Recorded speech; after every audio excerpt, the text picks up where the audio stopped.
Hey, what's going on? Welcome to Safe State Podcast, episode 21. I am not your host. I'm just the second best good looking dude here behind our guest, Mr. Stephen. My name is Matt from Digital Jedi Gaming.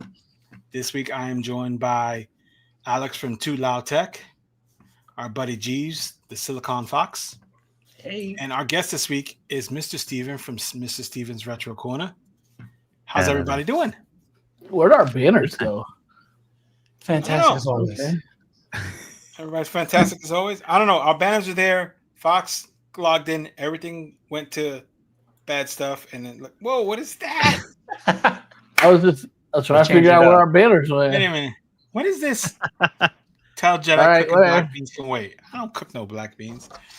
What are you guys getting into this week? How's everybody doing? Let's start. We're gonna try different. We always go with the guest last. Let's start with Mr. Stephen. How's your week going, brother?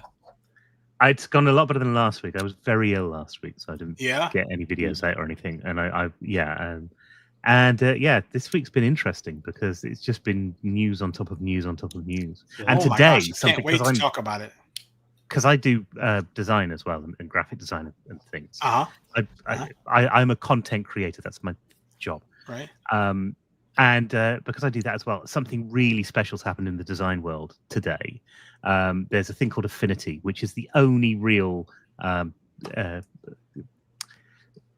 Photoshop alternative and Illustrator in design and that sort of thing. Okay. And today, their new version came out, and it is completely free. Canva bought this company, and they're now giving away that whole suite of tools completely for free. Okay, I need it. Presumably, in because I pay for Canva. Sign up to Canva. Yeah.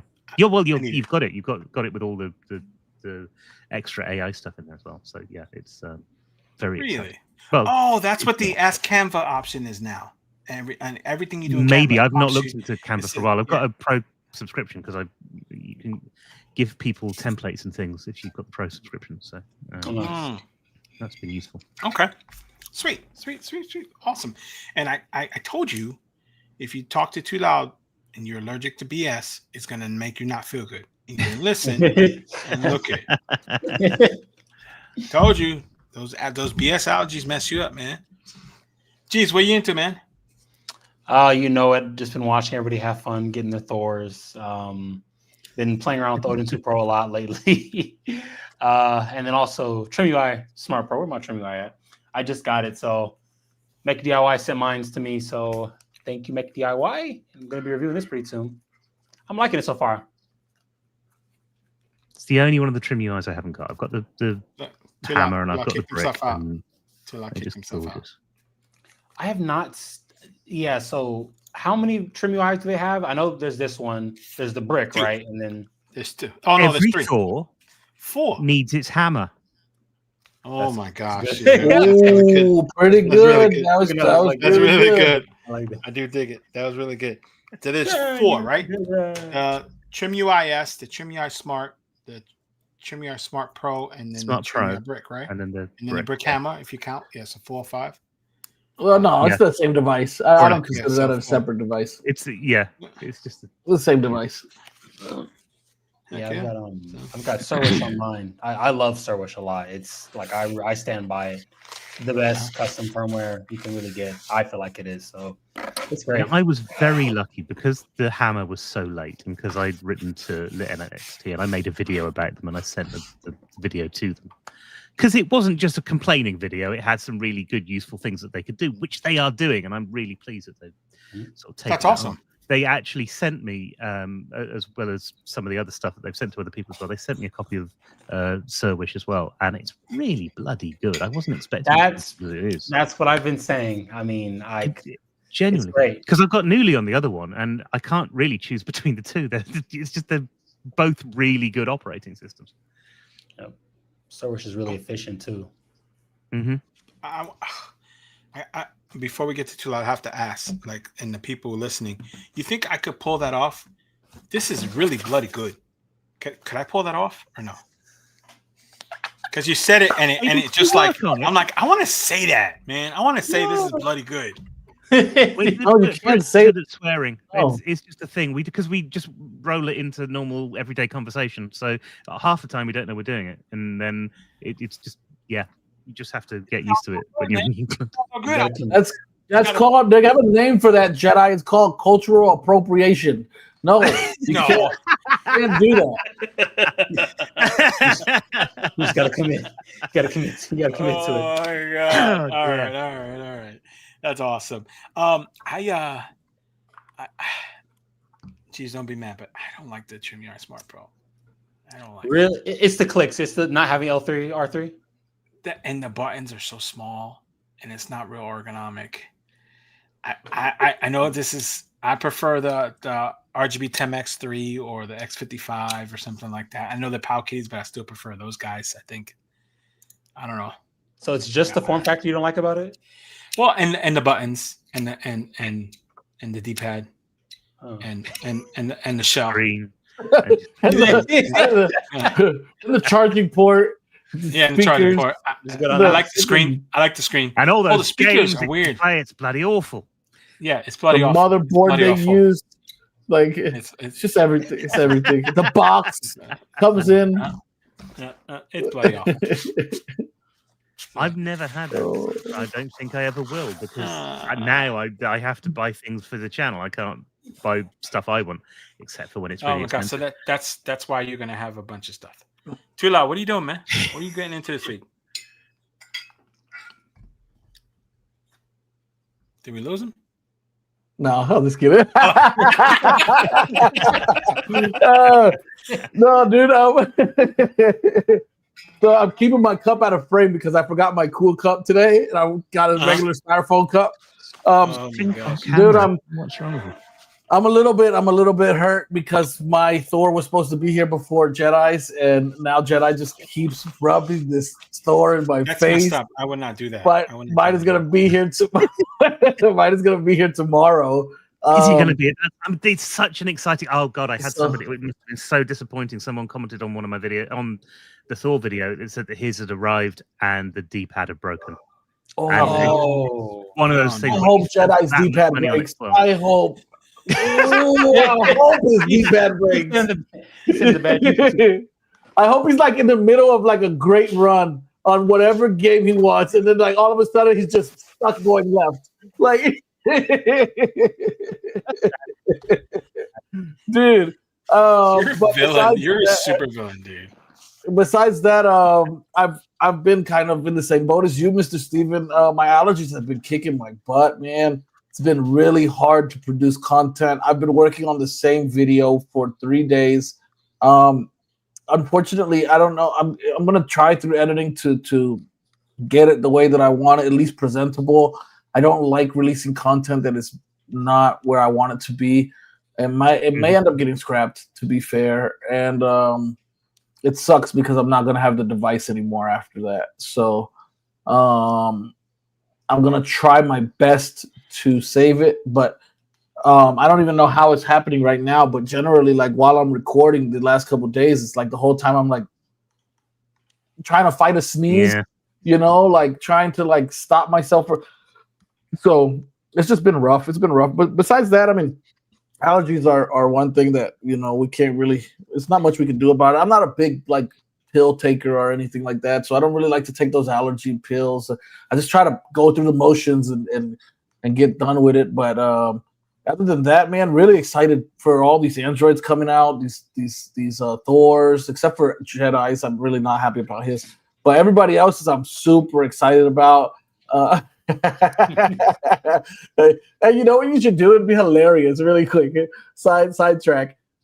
Grab your Retroid dual screen and attach it to the bottom, and like a triple screen Android, bro. That's a really good idea. I may do that. I think it probably won't work, but I think it'd be hilarious. I'm gonna try. Android can't handle 3 screens, I'm sure. I don't think it can. I'm pretty sure it can, but I think it'd be hilarious. Just a meme. It'll be a meme. So. But yeah, that the Ally X has been fun to play with. Looking forward to the Legion Go 2. A little bit of everything. A little bit of everything is on the menu lately. It seems like less and less Linux handhelds have been on my menu, and more Androids. Yeah. Android's where it's at, All my of this new man. batch Android. of stuff that's been released this month, it's all Android. And yeah, Monkey DS absolutely, looks like it's going to be Android, and dude. where it all Sweet. Yep. So we're actually going to get into the RGDS. We're going to get into the Retroid 6s. We're going to get into a bunch of stuff here today. It's going to be a really fun episode, and I'm really looking forward to having this fun. For those of you in the audience, we kidnapped Jeeves. He's here with us. He is a Handheld United guy, but we have stole him. He belongs to us now. And Big choice words. Back to you, Jedi. Thank you. Yeah, my week's been great. It's been great. Oh, yeah, Chief's gonna have to take over. I'm busy with my. He's busy. No. He said. It's not gonna work. It was just I'm for working on it, memes, bro. brother. I'm working on it with my triple screen And you device. get the right person will be able to hack it so that it can Oh work. my So gosh. It looks Yeah. hilarious. I'm not gonna lie, like fake NSA, like. Oh my god. I fake NSA. It's been work is work, right? But it's just been a crazy week for as far as gaming and stuff. There's just so much stuff going on, and that's kind of why, and it's all Android, right? And that's kind of why we were talking, and it was too loud. We always brainstorm. We kind of put stuff together. We're like, what are we going to call the episode? And we kind of shifted a lot of focus in.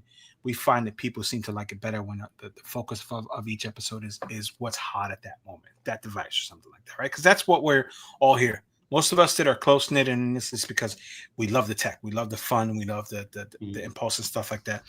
And he said, "Well, let's talk about is Linux dying?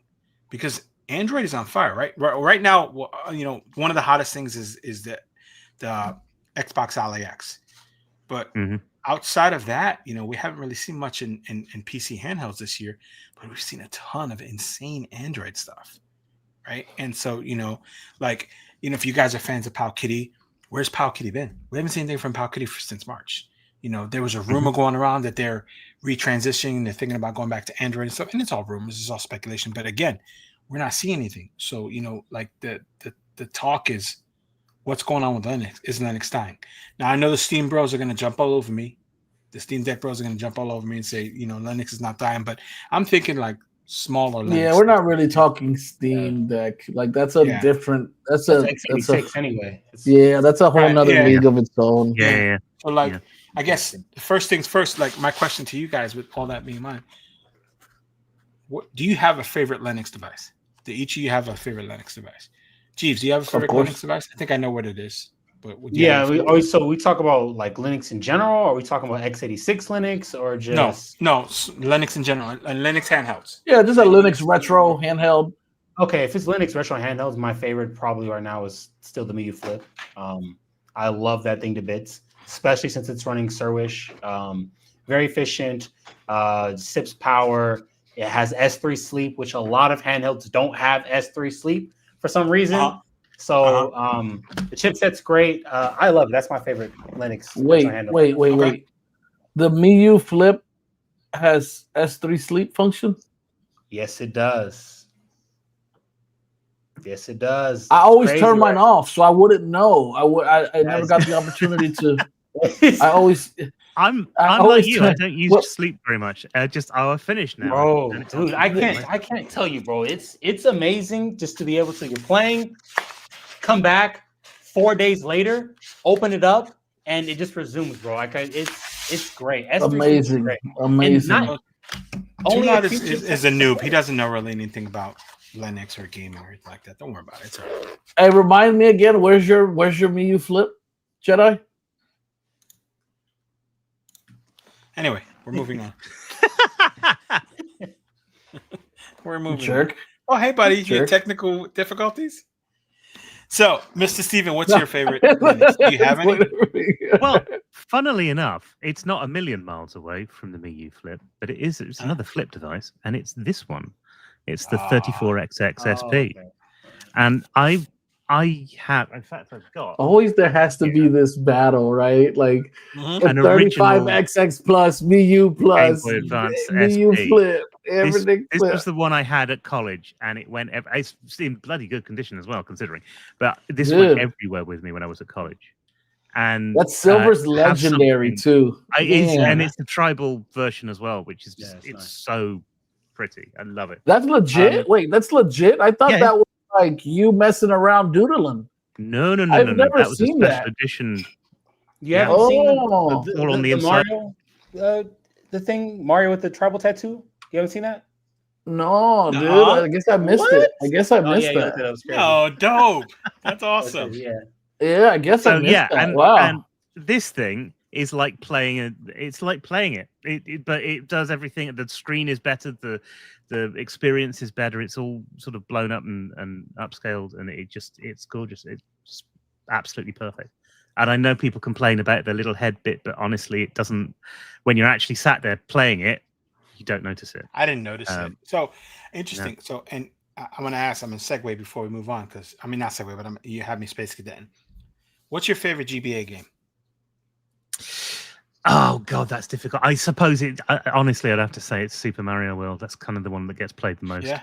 Yeah. But what it does on pretty much any console, you know. So, I used to say my favorite was to emulate was Super Nintendo, and then Too Loud got me all addicted to GBA to the point where at one point I was trying to collect every single 3:2 aspect ratio device that I could find, and I had a bunch of them. It's an addictive system. It's some brilliant games on there. I mean, really, really good stuff on there. And, I did a video. I put it, which I hope is going to be the first of a series called Perfectly Portable. So the idea behind it is that you find a game that you can play for like 2 minutes and then put it away if you're like in a waiting room or something like that. And the first one I did was Mr. Driller, and I've loved that game for years. It's a very simple game. You're just drilling through rocks to get to a certain depth, but it's kind of addictive and it's a lot of fun. And when something goes wrong, you just think, oh right, I'll have another go, rather than feel that you've been punished for dying or something, which is a lot of games kind of almost make you feel like you don't want to try again because it's been such a task to get to where you were. But this one, it's a lovely little fun puzzle game, and GBA version I think is the better of the versions. Bloody hell, that sounds good. Did I pull that off? Still working. So going back to the drawing board. No, there'll be none of that around here. Oh my gosh. Jeeves, you have a GBA game is your favorite? Oh yeah. My favorite is probably gonna be it's between Wario Land 4 and Super Mario and Luigi Superstar Saga. I have to probably get the Superstar Saga though. I love that game. Really? Every Linux retro handheld device I get, I always replay it. That's awesome. I've got this ritual now that every handheld that I get, the first thing I play on it is Super Mario World. Every single one. That's pretty high up there. So, we're gonna. That's really funny because that's something I want to talk to you about because ultimately we're gonna end up making fun of Too Loud for it. But there's a question that is a segue to another question that you said. But before we get to that, Too Loud, what's your favorite Linux device? I don't get to answer the GBA question. I'm gonna get there. You want it to GBA question first? What's your favorite GBA game? No. Okay, Linux device. MIU Mini. MIU Mini. Okay. Yeah, I mean, Onion. You can't Onion. I mean, the experience is great. Okay. So, yeah, we're moving on. I'm kidding. What's your favorite? So, what's your favorite GBA game? Too Loud. Pokemon Emerald. Emerald. Okay. Yeah, Pokemon Emerald. You play Pokemon? You play Pokemon, Stephen? I dabbled a bit, but I don't really play it. It's kind of I'm too old for it. Is the answer. It didn't hit at the right time when it became a nostalgia thing. So it's never really been something that you guys go ahead, make fun of him, guys. Go ahead, make fun of him for being old. Go ahead, make fun of our guests. You guys are ruthlessly picking on me, you freaking jerk. Say something to Mr. Stephen. Go ahead. No, it's cool. You're not. You bloody jerks. Oh my gosh. Exactly. You're proving my point why you're not cool. Oh my god. Yeah. So for Linux, I have so many, right? I think the Onion OS on the MIU Minis is so just such a genuinely unique experience, and it's something that everybody who's getting into this has to experience. I feel like it's a gateway drug to the hobby for me. But I've been enjoying the Heligali Action Pi a lot because 4-inch screen, it's pocketable, it looks super cool. This build the beta Sarah is kind of unique. It's a developable, but it's really good. I like it better than Newly. But Too Loud's gonna know the answer. I can't game console. R46H is just I can't. I know it's a game console or R36H. I just can't. It's a 4-inch screen. It's cheap. It's fun. It runs ArcOS. It's $35. If I lose it, you know what I mean. I can't. This is still my favorite Linux device. You know what I mean. So there's that, and I have all of them.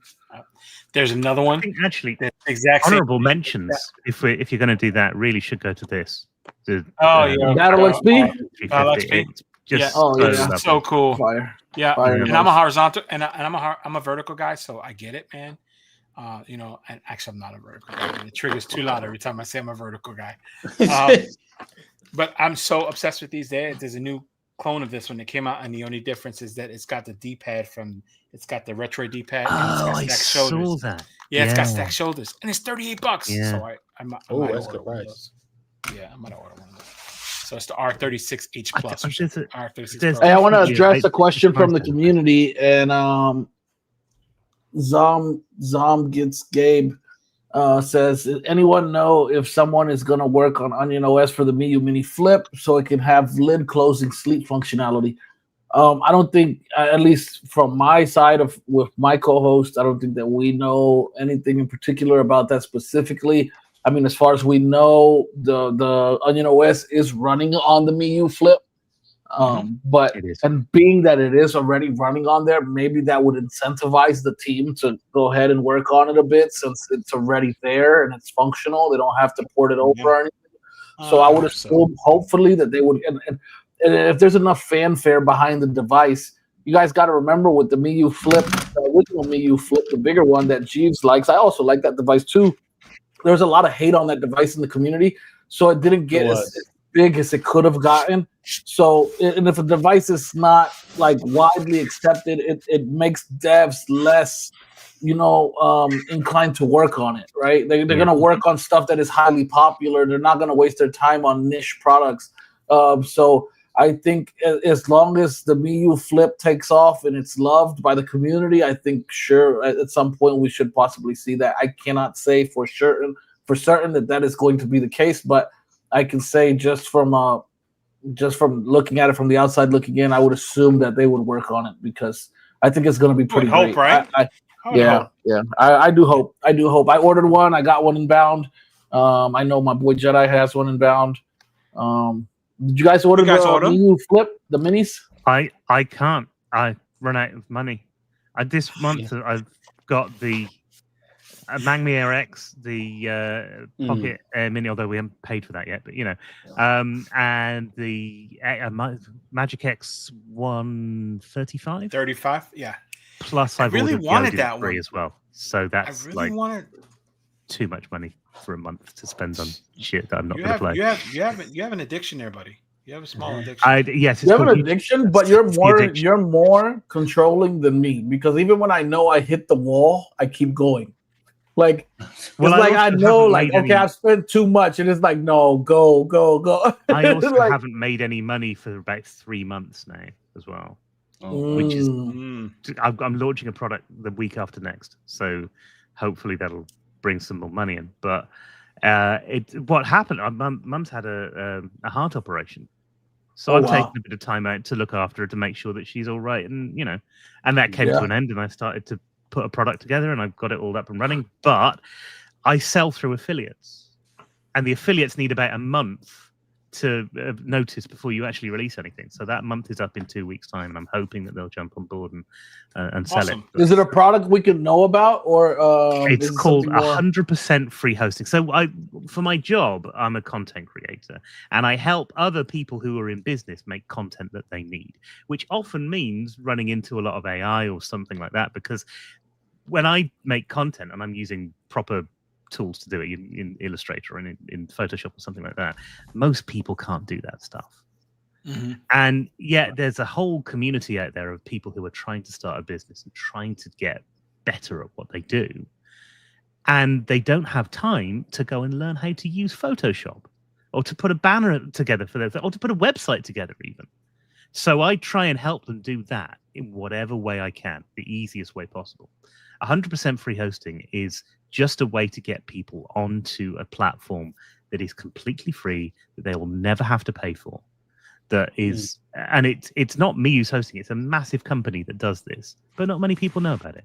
Tech people know about it because it's out there, and But if you're just starting out in business and you don't know what you're doing, then this course shows you how to do it. It shows you how to set everything up, and that's it. And it's going to sell for about $10.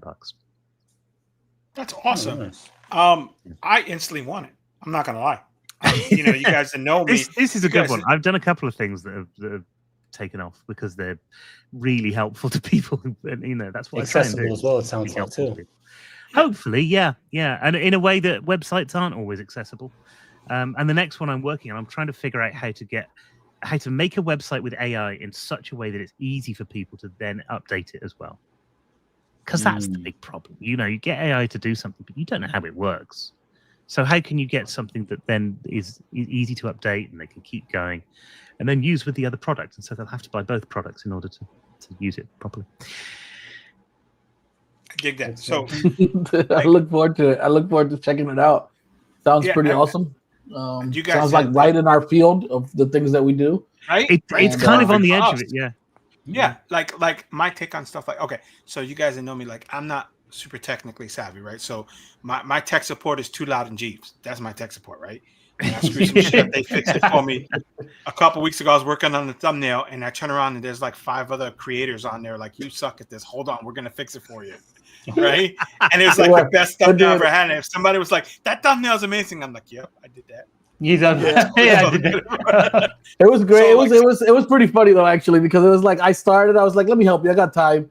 So I jump in there, and then next thing you know, it's 4 or 5 other content creators jumped in. We were all in a call together already, so everybody's just "Hey, let me get in on that. Let me do something." It was it's good when you can do that, though, isn't it? When you've got a group of people that you can just go, let's jump on a call together and do that, because we do that occasionally with the internet marketing stuff, and it's really nice because otherwise you're sat at home on your own for week after week after week, So it's good to kind of connect with other people in an industry. I dig it. That's why I love this community. That's why I love the retro community. It is so welcoming. Honestly, I wasn't expecting. Yeah. Really impressive. I've done other YouTube stuff prior, and in no community that I've ever been in has it been like this, where generally it's always bumping heads. Everybody's against each other. They don't want you to eat off their plate. It feels like, and it's here it's not like that. It's welcoming. It's camaraderie. It's just an amazing community. I love it. I love it so much. Let's jump in. Let's jump into our big stuff that we got lined up for today. Yeah. And that's the first one, I believe, is going to be the Retroid Pocket stuff. I know we have some screenshots here. I want to do something a little outside of the norm here, Jedi.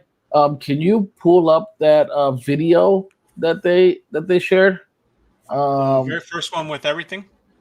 Yeah, the very first one with everything. Let's kind of just check everything out, look at the video, talk about it.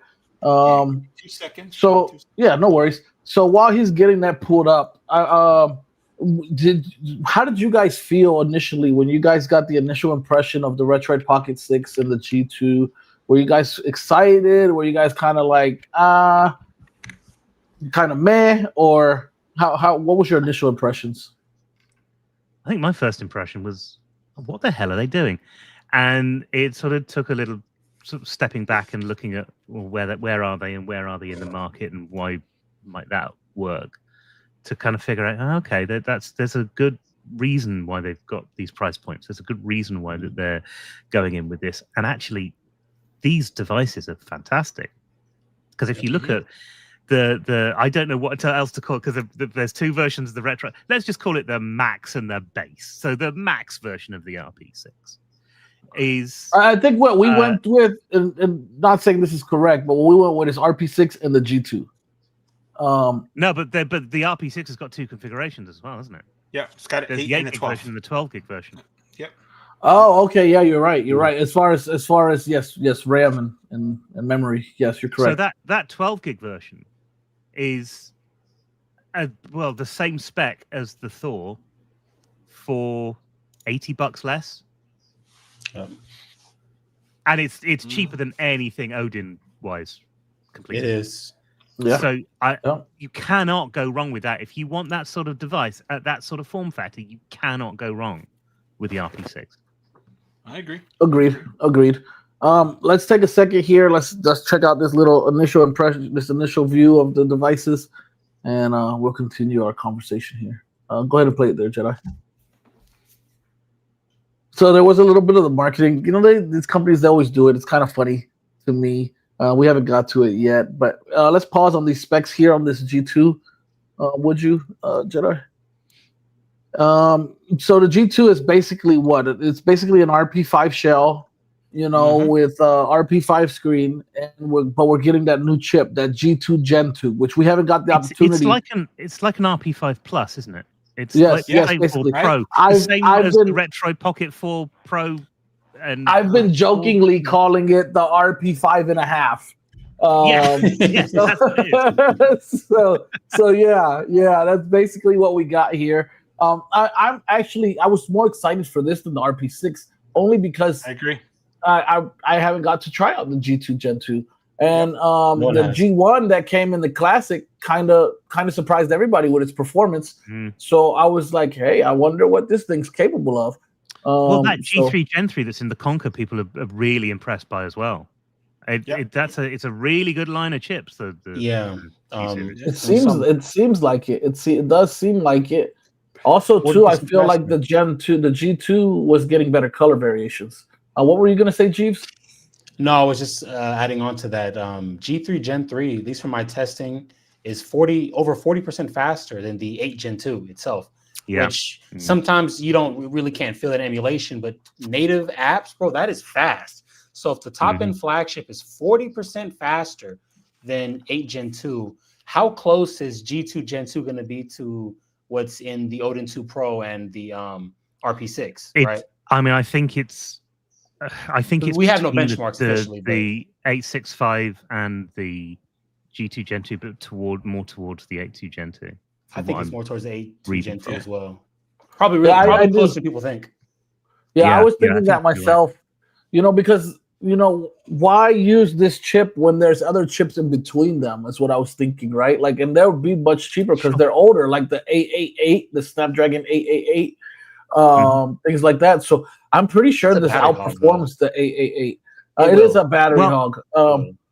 Qualcomm announced a thing saying that they were going to make a handheld with the G2 Gen 2. Everybody thought it was going to be the RP6, but I thought it's probably worthwhile for Qualcomm to do that as well. I think it's good marketing for them too, to have something that they can say, hey, our chip's in the latest one of these. So maybe they've got a deal together. So I don't think it's bad. And then the pricing that they brought it in at, I think, is phenomenal. No, it's very good. Very good. I like Craig Spencer's name for it. He called it the RP5 Pro. I think that's fitting. That's fitting for it. Yeah. So now I want to go on to the ugly one. If we could go ahead and go forward in the video a little. Before we do, I want to. More, is it? I want to. So somebody had made a comment. Oh my God, as Gabe had made a comment about, the Odin 3 being a better choice in terms of performance, and the G2 is less expensive. I always kind of look at Retroid as the king of the mid tier. And I think doing that is the G2 is what they're intended for. I think that's their intended use. I do think he's right. The color variants are much better on the G2 than on the RP6. But and we'll talk about that in a few minutes, what the changes they made to the RP6. So I'm wondering if we're going to see the original colorways, or if we're going to get these colorways, or I'm curious to see what that's going to look like, because they're changing everything around now. But it's interesting to see what they're doing with it. I do love the community, them taking the community feedback, and I love that too. Yeah, I do. I think it's funny too that you call them I mean, it's fair. but the king of mid tier because they have no competitor mid tier. So it's like Very you're true. the king, but Very you're true. the only one Disruptors, here. So you Uh, know, I've also the- noticed no one's brought this up, but if you look at the weight, this thing is going to be light. It's 280 grams. To put that into Uh-huh. perspective, the Trim UI Smart Pro is 264. Like, oh wow. so, Okay. so this thing has a fan inside of it. It's actively cooled, and it's going to be 280 grams. That is crazy light. yeah, I had how not heavy even is the thought of that. RP5? It is. Same height, same weight as the RP5 or no?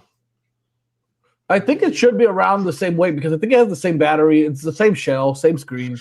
So, Yeah. and the RP5 was a really light device. Mhm. I regret getting rid of my RP5 when I did because I felt like, I think for us in this space who are creators, even guys who are collectors, it's like when you get too much stuff at the same time, you don't get to show enough love to the devices as you want to. And the RP5 got overshadowed for me.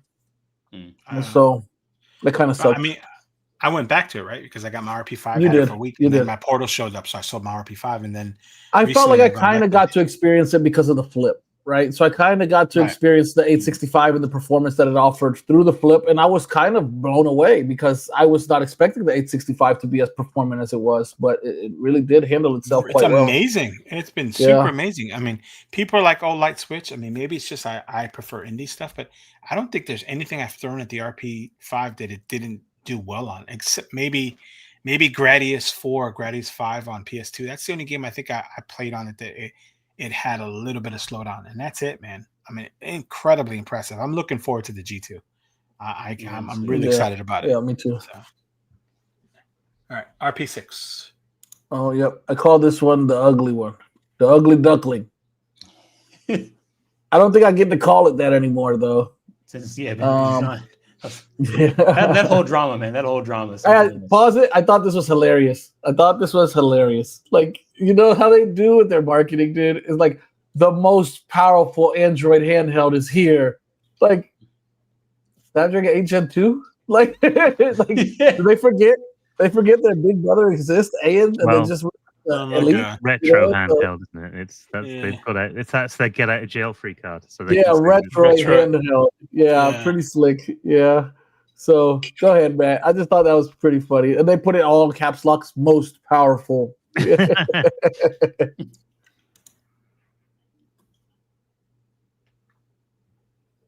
Okay.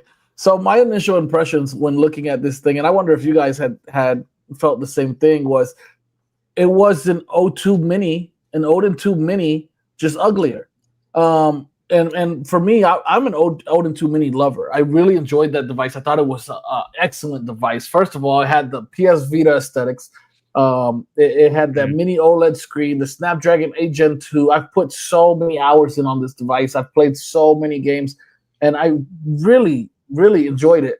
If I wanted a revision, I said this last year. Like if I was to get a revision of the device, it would have a little bit more ergos and an OLED screen, and I wouldn't even be concerned with swapping the chip. I would be perfectly comfortable with it just as is. And then this thing came, and I was like, wow, it's the O2 Mini, and they checked off two of the boxes I wanted: OLED, ergos, except they made it ugly. Like, what were the M keys doing on the front of the device? It just drove me crazy. I'm not sure. Like, who's going to take their thumbs off the sticks to hit the M1 and M2? I barely use the M1 and M2 on the back of the device. You know what I mean? I don't know. When I first saw it, because there wasn't like a zoomed in version of it when the video first came in. Mm-hmm. When I first saw it, I thought, is that the volume buttons? It just because I couldn't think of anything else that it might have been. Right. Mm-hmm. I thought that too. I was like, are they going with like a PSP vibe? Like, you remember the PSP had like the volume buttons and stuff PSV under the screen, those, didn't they? Yeah. So I was, and then once I noticed there were M keys, I was like, what am I gonna map those to? Like a Xbox button? Like what am I doing with that? I don't know. And then that's it. That's just one or other of them will make you a drink. That's tea or coffee. That's hysterical. That is hysterical. I just need a coffee button. That'll be great. Coffee button. Conspiracy. Well, what's the conspiracy? Sure. The conspiracy that this was like all planned, was 4D chess move. Like they knew this was going to have backlash to drive up engagement for the little poll they did. That would be No, I don't interesting think if they that. had thought that That's far really ahead. I mean, it'd be interesting, but I don't think that at all. If It they felt like thought that it's far just- They were ahead, like, that'd be. because the I new tell you renders what, came out like I- a day later. This is pure speculation, but it felt like they released something, they put it for sale, and then the sales numbers didn't quite add up. Which is what I was That's- thinking. Yeah. It feels like. Yeah. Yeah, and I agree. I agree with Thug Monkey. It is a really ugly. It is. version of It's a Street little Fight. ugly. It's Yeah. yeah. So speaking of which, so what I think is amazing with Retroid and what they did with the community, they put out a poll and they asked the community, they said, hey, we hear you. We know you're not fans of it, so we're going to put out a poll. Please take a look at the poll and tell us what you think of this. And it was a poll. Basically, there's two questions. The first question was, do you like this style of the RP6, or do you like the redesign? And the redesign is the RP5 shell. RP5 shell slaughtered it. It was like 66% to 34% or something crazy like that. Second question is, do you prefer the D-pad on top or the left stick on top? And I've been telling Tula for a long time, a device that's powerful has to have the stick on top, right? And so I'm about to get kicked. Yeah, He knew it. He felt it coming. He felt This it coming. might be It was perfectly accurate because I This was might be the first time I agree absolutely. with you, man. Like I think that's no. That's bad. I fun. was absolutely ready to surprised. kick him off. I was surprised by the amount of people that I had on my video about it saying how pleased they were that there was a D-pad version of it. There is definitely a market for D-pad. So I agree, but to Too Loud logic, a device that powerful, you're going to play mostly 3D games on it. So the stick should be on top. I would go with that. I mean, that's why one of the reasons But I didn't get the RP5 when I. Wait, before you lose your shit, Jeeves, and I'm trying to. Here, let It me did- just explain myself first. First, give me a moment to explain myself. So, what I told Matt was, I think that a device like this that has the capabilities that the Snapdragon 8 Gen 2 does is going to open up a lot of catalogs for people, including PlayStation 2, Wii U, Switch, GameCube, Android gaming. We'll have a lot of 3D based games, and having a joystick up top just makes sense. So that's my point of why I think a joystick up top should be preferred on a device like this. Do I see the reason why some individuals would want a D-pad up top? Absolutely. Also, too, and I get it. There's a lot of guys out there who they come from like the PlayStation side of things, where it's always been both joysticks below. So on that side, I can see that argument as well. But for me, I just thought, a joystick up top. And as far as what the Twitter poll showed, I think it was the last time I looked at it was like 61% in agreeing. It was more than agreement it with me. Being 68% huge. chose the stick. Yeah. Yeah. So, Jeeves, what were you going to say about it? Yeah. Now I would like to know what Jeeves was going to say. Yeah, I guess I'll not play devil advocate. I was actually in the other camp. I would have preferred the symmetrical sticks, mainly because every single device looks like this. Like if you want a device that has this chipset and looks like this, you have so many options. Like I actually prefer that Retroid has the symmetrical sticks. So I was not happy. Different. I was not happy. I was like, why is it that everybody complains about all the devices looking the same, then they go and vote against their interests and makes all the devices look the same? So I'm so glad they said they're going to. There was a lot of backlash, like their Discord server, the subreddit, like everybody was pissed off about the poll. And I'm not gonna lie, I kind of was too. I was like, dude, like I really do not want another split stick device. I've got like 30 of them. So I'm glad that they're like having both options. But that's what Retroid's known for. They're the only company that does that. If you think about it, what other companies making Android handhelds, or really handhelds in general, that have symmetrical sticks? It's really nobody. None of them. What And did I say actually, to if you that? want to What did I play say? like PS2 at that kind of higher end, or I even can see that argument. PS3, Like I'm not it- blind to that argument. I absolutely, it's I a valid argument. Give me 1 second though, really quick, because we're gonna take a moment from our sponsor. We're gonna give a moment to our sponsor here, really quick, and we got Michael Betty popped in here as our sponsor momentarily. You're muted, sir. I mean, look, man. Every phone looks like an iPhone now. Maybe every device is just gonna end up looking like it too. But I actually have an important question. I have an important question for you guys. My son brought this to me today, and I didn't have an answer. Okay. Why is it called a building if it's finished being built? Ha! Oh.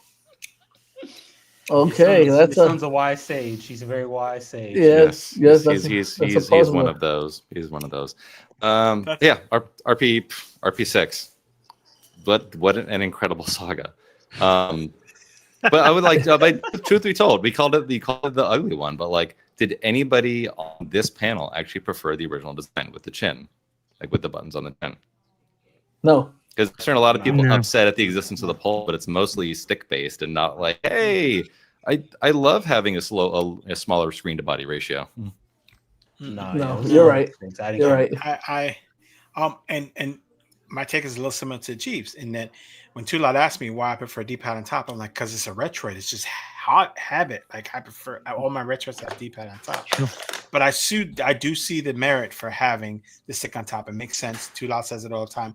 Our buddy Selfish from Retrospect goes on and on about it all the time. About 3D devices geared for 3D gaming should have stick on top. So I get it. And, but what about the PS5 or the PS4 or the PS3 before that? Well, that was Jeeves' argument. That was Jeeves' argument. Well, yeah. Smart man. They I'm on Team Jeeves. They also possibly might have made a big mistake in putting a poll out like that. I think so. There's a principle in marketing called the say-do gap, and it's the difference between what people say and what they actually buy. And there is every possibility that they would have put a poll out, because the loudest people who will mention things, there's a lot of people who won't even know about it. There's a lot of people who will just fly under the radar and won't pay attention to Twitter or won't be on Discord, and yet they might still buy the device. Yeah, that's fair. So it's very difficult to. It happens all the time in when you're talking about customers and trying to get customers to do stuff. Behavioral economics, which I quite like as a subject. It kind of I've studied it for a few years now. It's an absolutely fascinating subject. There are a lot of things where people will say one thing, but they won't buy the thing that they say that they want to buy, because it just, there is this disconnect between what we think we want to say, between what you think somebody else wants you to say, and about what you actually want. Interesting. I can see that. So on my behalf, I can't speak for everybody else, but if I say I want it, I'm gonna buy it, right? And like for me, for instance, like I was probably one of the only ones in the community that was happy that the Retroid Flip had both joysticks up top. I've always preferred it like that, and I always wondered why more devices hadn't come that way. So that was the whole reason I bought the Ioneo 3. Right, it was because I had those magic modules, and now I can make the controller the way that I want it to be. And so for me, especially where I play on these devices that are more powerful, and I play a lot of 3D based games, I actually prefer both joysticks to be up top. So I think it's really hard, and I agree with what you're saying. Is that there's a lot of people that I wouldn't have even known of the poll if somebody hadn't messaged me and said, "Hey, check out this poll on the RP6." So there's a lot of people who missed the poll, who didn't get to have their response to it. And but as Jeeves said, look, there's other devices that already have them, and they sold quite fine. So I think at the end of the day, it's still going to sell. It's a Retroid device. They've built quite a big following at this point. What they've said now is that you can choose which way around you want it. So really, it's a win for everyone. Is it going to have a magic module? Yeah. Is it like you can flip it around? They're just going to. When you buy it, you choose which way around you want it, and then they'll. Think KTR1, right? It's just like it's different. You can choose the left stick top model or the not left stick model. And honestly, it's a win-win.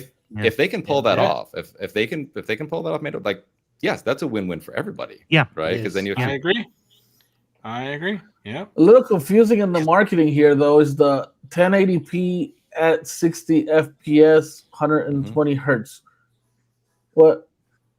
I'm kind of confused there a little bit, but no, that's awesome. I think that's awesome. It gives everybody exactly what they want. And I did see in the poll where somebody was like, "Hey, I actually wanted the M keys," and they were like, "Don't worry, we're not getting rid of them completely. We're just going to move them around back." So we'll still get the M keys, And I think they did well. I think they did well. Go ahead. They showed a picture of it on the back too, so it's kind of in that place where like it's like some of the x86 handhelds have it sort of like where you grip it. And I've heard some back against that. I swear it is on the portal, isn't it? It's the same location as that, I think. But my memory of the one that I really preferred was that on the RP Flip 1, they had the M1, M2 because they didn't have a back and button, and they put them up top, like where like kind of in line where the triggers were. I was like, that seems like a better place because you don't press on that. Kind of like Neo does with their LC-RC, basically. Exactly. Oh, okay. I like that position better because you don't accidentally press it because you're pressing it not. This one hasn't. I was going to say, or like the 8-bit controller, exactly. just like the 8-bit. Yeah. But I'm just thinking I'm impressed that they're able to do that just from a PCB perspective. Like I know that Shenzhen can move fast, but honestly didn't think that they would be able to update the PCB to update it for both the new shell and to update left stick top, left stick bottom that quickly. I wouldn't be surprised if they worked up, at least from a technical point of view, how this all worked before they made the decision. And they could have interesting. Between Did you see what they were doing. The pre-order page is gone from Retroid right now? Yep. Yes. They got a banner on the top that said redesign incoming. Yep. Yeah. My favorite thing is, does that mean they're pushing it back, or does that mean they weren't in production yet? I would assume they were not in production yet. If they were able to meet this poll. January, so I imagine that they would getting some money behind them before they could put it into production. Yeah. Right. My favorite thing is that that there's a guy, because there's always an engineer at Retroid, probably the same one who told them about the RP Mini V2, which is like, I friggin' told you so. There's gonna be the I told you so engineer in the back office being like, I told you this was a bad idea. That's really good. Craig Spencer said, think Henry Ford once said, if I'd asked customers what they wanted, they would have told me a faster horse. People don't know what they want until you show it to them. It's true. I mean, look at I agree with that sentiment. I agree. No, I was like that. I saw the iPhone. I went, well, what do I need that for? Because I hadn't had the experience of having something like that. And it wasn't until getting your hands on one of them and you go, oh, I can do this with it as well. And it did that. That's the thing that changed it, the usage of it. But yeah, you don't know stuff until you. Too Loud had pointed out your video the other day you made, Mr. Stephen, right after they announced the G2 and 6, and I watched it, and really good video. If you guys watching, if you haven't checked out Mr. Stephen's videos, he's got a great perspective on stuff. Like his videos is, thank you. What I dig about it, it's what I try to do in my videos is from the casual person, your average person's perspective, right? And he talked about stuff, and he talked about like his opinions on, and I kind of got the impression that you might be leaning more towards the G2 than you are the RP6. I mean, again, if I was buying one because I've just bought an Odin 3, I think I probably would have gone for the G2 just for the fun factor of it. My man. You don't have a problem. You have a channel. I mean, we're all in agreement too. I know Jeeves and I had talked about it too. A lot and I talked about it. We're more fascinated with the chip in the G2 than we are. Yeah, exactly. Exactly. Yeah. Jedi counted it up for me the other day. Jedi was like, how many did you say we've had this year? Like five Snapdragon 8 Gen 2s this year. Like I've had the Portal this year. I've had all the Odins this year. It's like I'm getting the Thor with another Snapdragon 8 Gen 2, and it's like, do I really need another 8 Gen 2 device? I don't. I don't. And so I kind of want to bring Jeeves into this because we were talking a little bit earlier, and Jeeves had a really interesting perspective about the 8 Gen 2. I don't know if he had gotten into it a little bit earlier in the show, but like he was on the developer portal where they were quoting numbers, and like, Jeeves, do you remember what they said about the G2 Gen 2 and what its performance potential is? Yeah. Well, originally they were saying it was like supposed to be just slightly like pretty much neck and neck with the 8 Gen 2, like slightly ahead of it. At least at GDC, because I was there at GDC when they talked about it.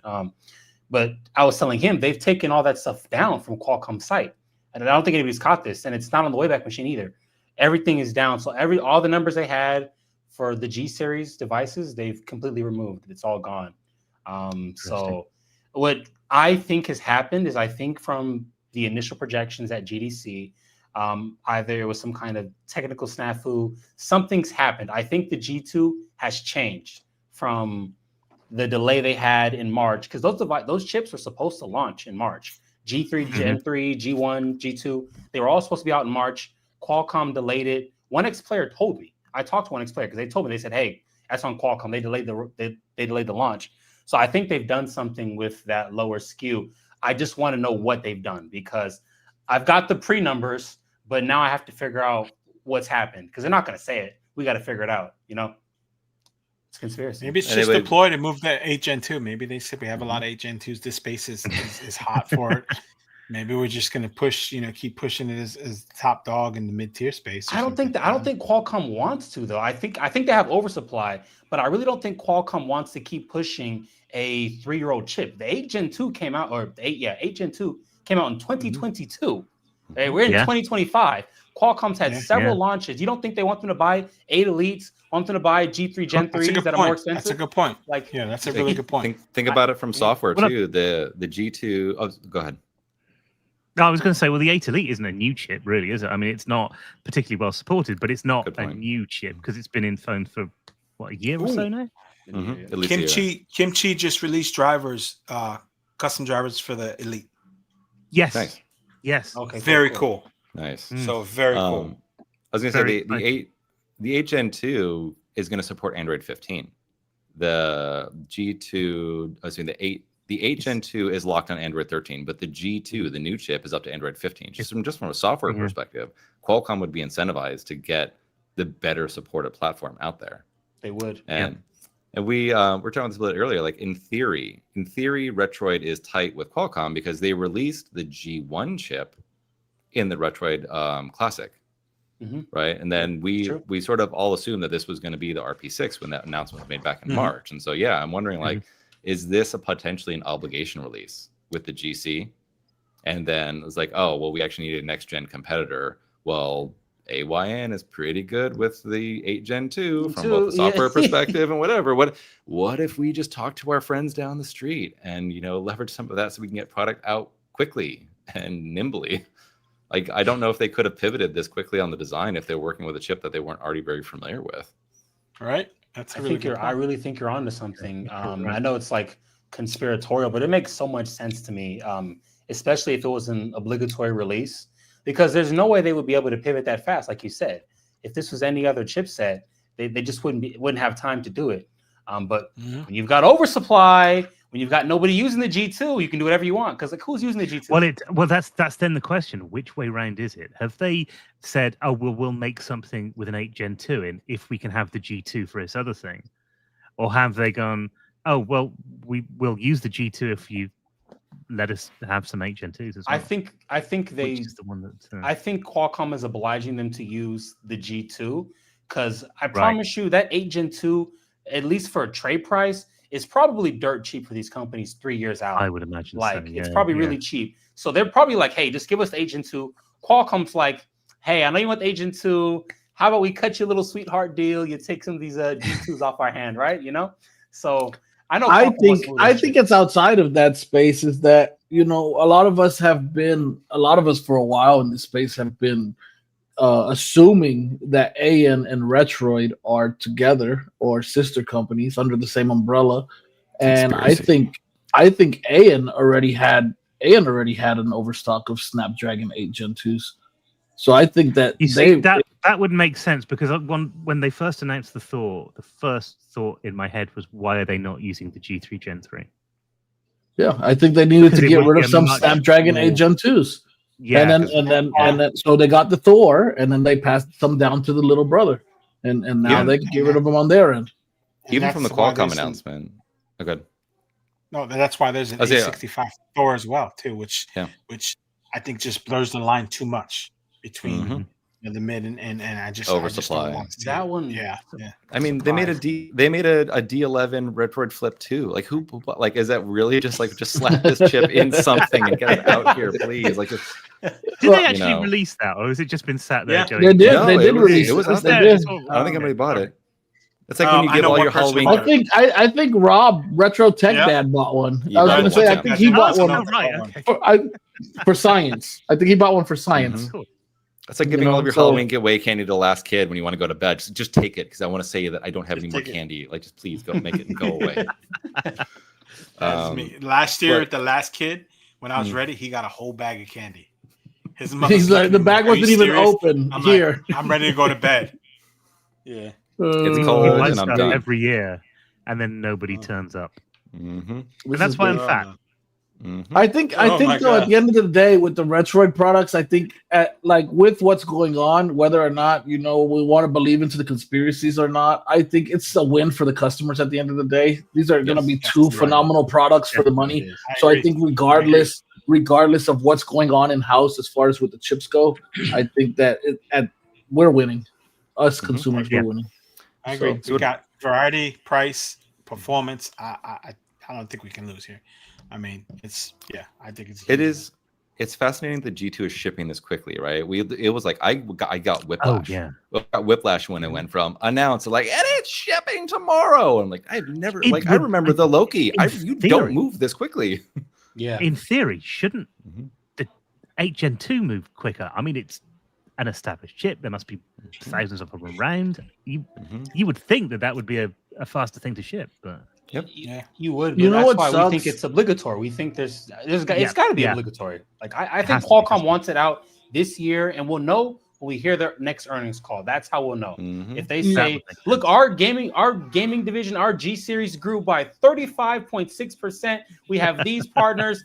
We'll know. Okay, Qualcomm wanted these chips out by Q4. That makes sense. I think it's funny because we hear we're not used to them announcing a device and next day ready to be selling. Shit. And that's funny because I remember some years ago where that was the norm, not so much in this space, but in the tech space period. It was like there would be an announcement of a product and next day it's ready for purchase. And now we've gotten so used to these pre-orders and these Kickstarters and these Indiegogos that it's weird when a device comes out and it's ready to ship. But I think that's what we want. We want to be buying products that are ready to ship. We don't want these illusions of a product that this is not the right space, right? So this is something that I was thinking about the Pocket Air Mini launch, because Indiegogo has changed the way that Indiegogo works, and it felt like such a weird thing to buy a product and not actually buy a product. Yeah. To say, I'm going to pledge this money to something and then have to go, oh, now I've got to put this money in a thing somewhere so I don't spend it by mistake. Because in 30 days' time, they're going to want to take the money out. And to not know what the shipping is. I mean, shipping, we should all know what shipping is on one of these things. They have to tell us now. Even worse is when you order a product and wonder I wonder what my tariff's going to be. For us here in the US, ever since we started this, I've always had that because sometimes you will ship with somebody and they'll have already taken care of it and it'll turn up at the door and it's perfectly fine. Yeah. The Thor was like that. Magma's going to be like that. Thor, if you ship them with 4PX, it's fine.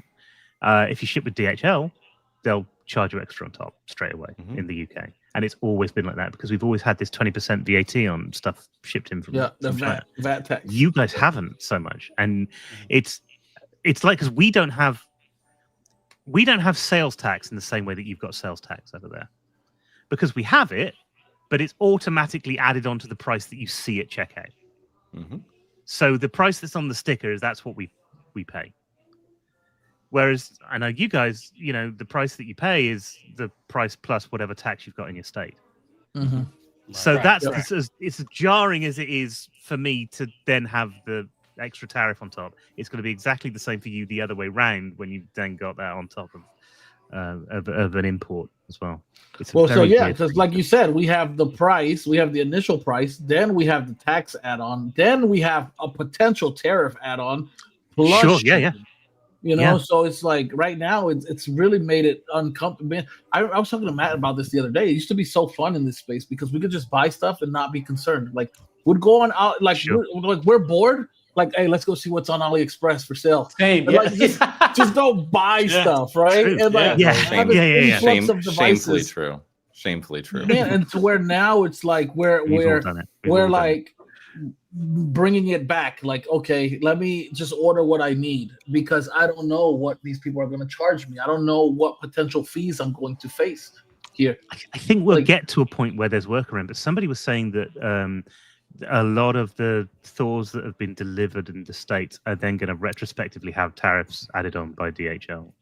I have no idea whether that's true or not, but it's not impossible. Well, DHL's been doing some wonky stuff, man. Like DHL. So I'm speaking from the sugar perspective because I ordered the 1X sugar.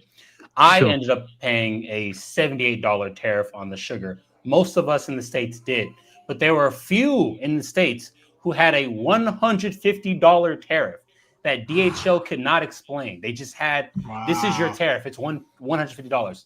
And nobody could figure out why or explain why. So there's so much confusion surrounding this. So I think that they're the same in the UK as well. And that's why, unfortunately, you got to ship through 4PX and it's slower, which means if you want to do a review video for something that you've ordered, it takes longer to do it. Yeah. It just reminds me with the sugar, we are in the year of dual screen. I thought we were going to be the year of clamshells. We were in the year of dual screens. And that is crazy. I think it's disruptors this year. I think that's where we really are. And all of the clamshells, the dual screens, they are disruptors in their own way as well. I think I welcome it. I'm so in love it's very exciting. Like I am so like, first of all, like I love clamshell devices. So that's already a W for me. Now, clamshell device, and you're throwing 2 OLEDs in that bad boy. Sign me up! Like, sign me up. Take my money. You know, I'm so happy to be in this space that we're in right now. What about 3 OLEDs? 3 OLEDs. Yeah, 3 OLEDs. Yeah, that's phenomenal. That's really something. I'll tell you what. We've talked about it, but like I feel like Android handhelds are the next frontier. Like I feel like this is where it's at. This is where we're going to see more excitement. My dev friends that I talk to, like even ones who don't work on emulators, are like now starting to think about supporting Android handhelds because like it's kind of breaking containment from our niche. Like look at where we. it's crazy. Look at where we are with the 8 Elite stuff that we've just had, the Conquer Pocket and Elite and the Odin 3. Both of those devices are shipping at the top end with 24 gig of RAM in it. That's quite exciting. That's going to be able to do a lot of stuff as long as the Xbox. The lowest is the Z2A, more than the Z2A one. Oh, not the Xbox that they sell at GameStop. Oh my God, we're gonna get to that. We're gonna get to that. Hold on, we're gonna get to that story today. Not that one. Hey, we're gonna get to that. Actually, quick sidetrack. We're gonna get to that right now because it's hilarious. Okay. So. Go ahead, Matt. You go ahead. So I was running around. I was doing some errands today, and I was talking to Too Loud on the phone. And I said, I got to kill 20 minutes because I was waiting for a prescription. He said, well, go to GameStop. I said, all right. So I walk into GameStop. And as soon as I walk in, there's a guy, an employee at the counter talking to somebody else. And he's telling them. And I hear him say, yeah, there's the Xbox Ally. And that mind you, GameStop doesn't sell the Xbox Allies. They don't sell any allies. So mind that fact. Go ahead. So he says it's the Xbox Ally and it's $700. And then the Xbox Ally X and it's $1,000. He said now the Xbox Ally, it can run Cyberpunk 2077 at 4K, 30 frames per second. Right? So then he proceeds to tell him now the Xbox Ally X can run Cyberpunk 2077 at 8K at 60 frames per second with ray tracing on and ultra settings. So Too Loud is in my phone in my ear and he's losing his mind. He's like, you better go over there and correct him and tell him he's an idiot. I'm like, I'm not doing that. And he's just you didn't say anything? I kept shut and he's been I would have had to say something. I would have had and mind you, this is not a customer talking to the clerk. This is the GameStop employee saying this to the customer. Like, I'm like, dude, what are you doing? Correct him. I was like, never mind. Tell him you want to buy it to show you the GameStop edition Xbox Ally that you should put on speaker. You didn't put on speaker? I begged him. I was like, please put me on speaker. Please put me on speaker. So then I'm leaving. He's like, you really not going to say nothing? You wonder why people crop up in comments saying things like, "It'll play all my old Xbox games," but that's why. Oh my god! Yeah, You know, because the guy at GameStop told them. Yes. 8K with ray tracing. Whoa. 8K with ray tracing. I was like, Matt, listen, go up there and tell him, look, I just returned my Best Buy edition Xbox Ally, and it wasn't performing in that manner. So would you please sell me the GameStop edition, the 8K version? Like, please sell me the 8K GameStop version. And I'll be out of here, dude. Insanity. Like those you don't numbers, have it? Like, go get your manager. Go get your manager to go get it from the back. Yeah. Bro, I can't believe you did the same thing. Where that's like a once in a lifetime opportunity to like. I wanted that so.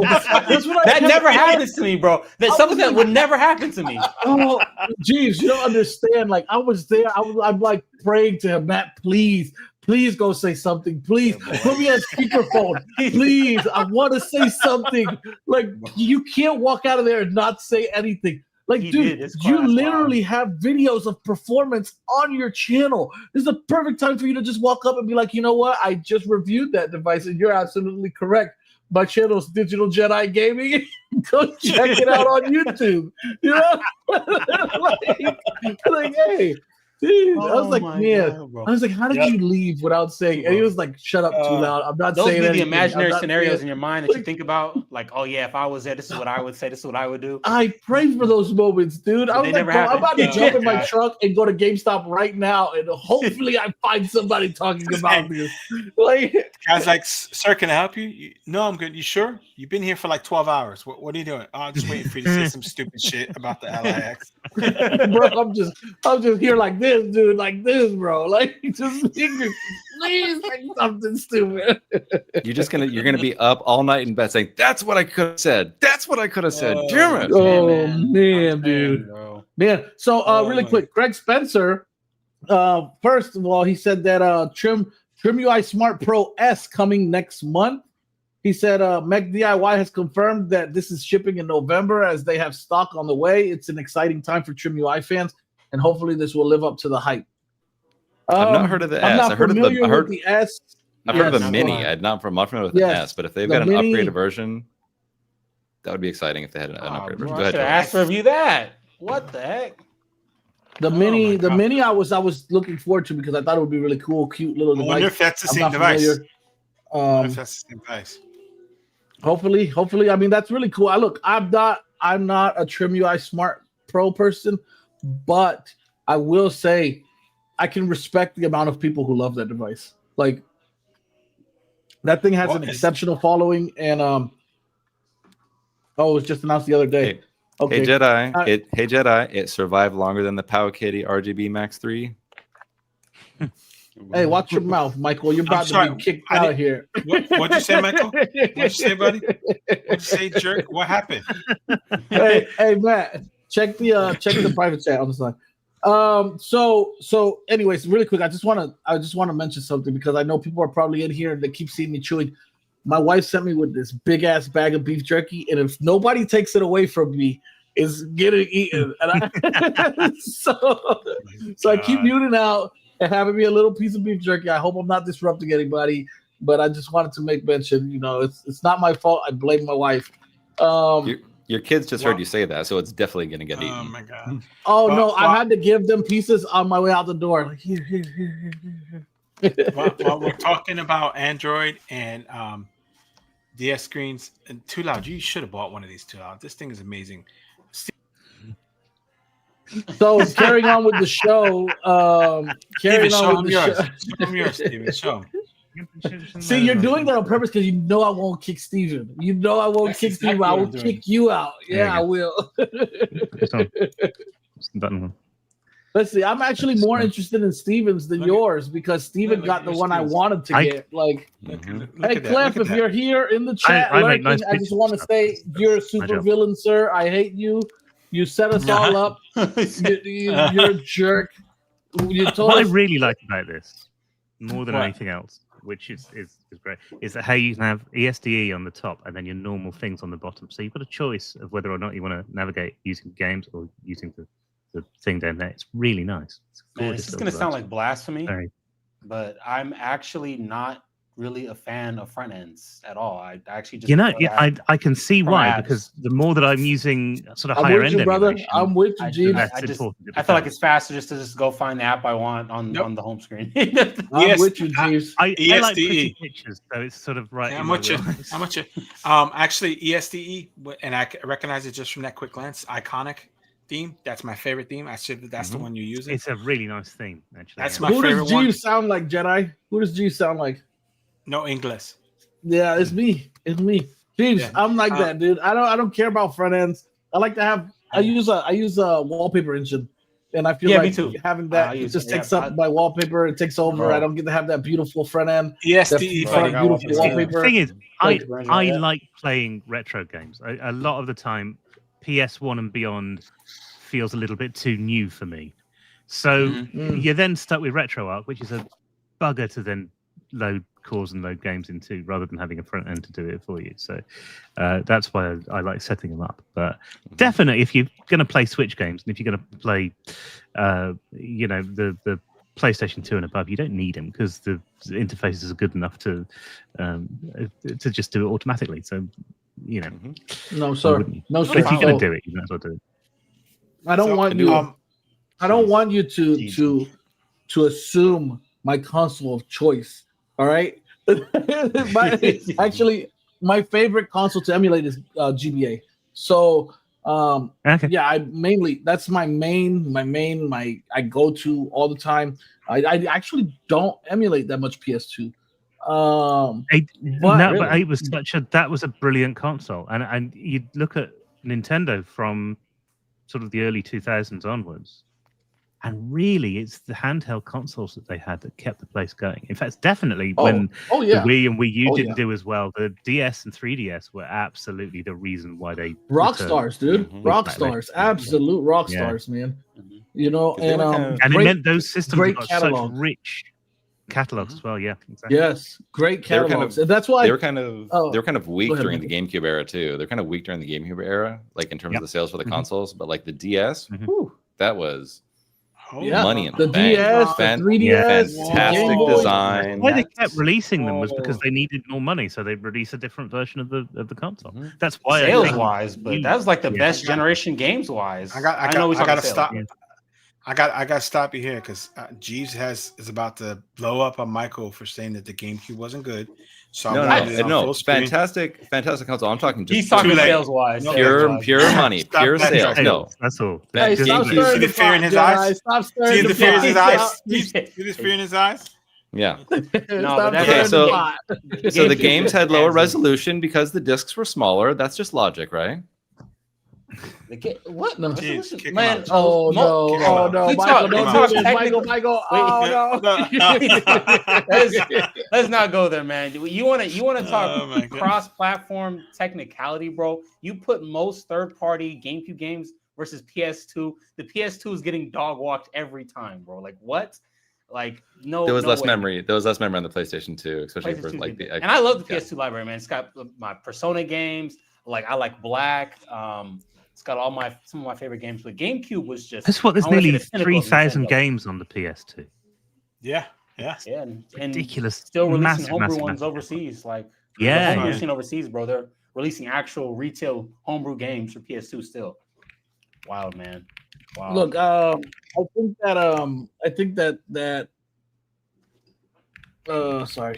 the gaming, I agree with what you guys are saying because the handhelds and Nintendo really did keep them afloat for a very long time. Like they have, and taking nothing away from the GameCube. GameCube was an exceptional console. I loved a lot of games on there. I had so much good times on that device. But dude, you compare that library to something like the Nintendo DS's library, you can see where they're. Well, there's a load of 3DS games that are essentially GameCube ports as well, aren't there? Absolutely. Luigi's Mansion, absolutely. Nintendo. Star Fox 64. Yeah. When you guys talk about DS and 3DS, it's a perfect transition to. Have you guys seen the information that leaked out about the RGDS?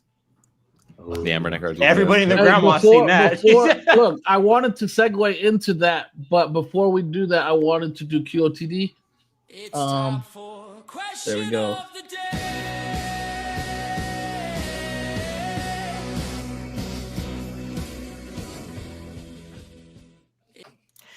So every week we have a segment where we let our guests pick the question of the day. And our guest this week is Mr. Stephen.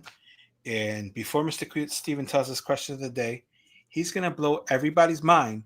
Because remember, he's in London. I'm sorry, he's in England, right? England? EU? Where are you at? England. Yes. England. He's in England. Okay. And Damn Americans. And yeah, damn Americans. And I said to him, I'm going to give you such a hard time because coffee is better than tea. And he said, I don't drink tea. I'm like, dude, you're no, like I'm one of the BFF, few people bro. I know who doesn't drink tea either. Yeah, So I don't. He prefers coffee over tea. He's old like me. I'm pretty sure we're BFFs. He has a Thor. I'm pretty sure we're That's BFFs true. now. I'm pretty sure we're BFFs now. So, Thanks for Mr. stopping Steven, by, what's ice your cream question of buds. the day, brother? Oh my God. Okay, I'm going to do a little plug at the same time as doing this because I've just put Do a it. video out, which is all about some Halloween games that I've found that I've not heard a lot of people talking about. I'm sure there's people that played them, and I'm sure that there was very popular ones in their time. These are all retro-y things, so these are all sort of pre-95. I don't think there's anything on them that's after that. And I was wondering about Halloween games in general because most people just play Ghouls and Ghosts or Plants God, vs. that game is brutal. Brutal. Super Ghouls and Ghosts is rough, man. Super Ghouls and Ghosts was an amazing. Even thing. with cheats on, it's rough. So let's think about it as like Desert Island Halloween.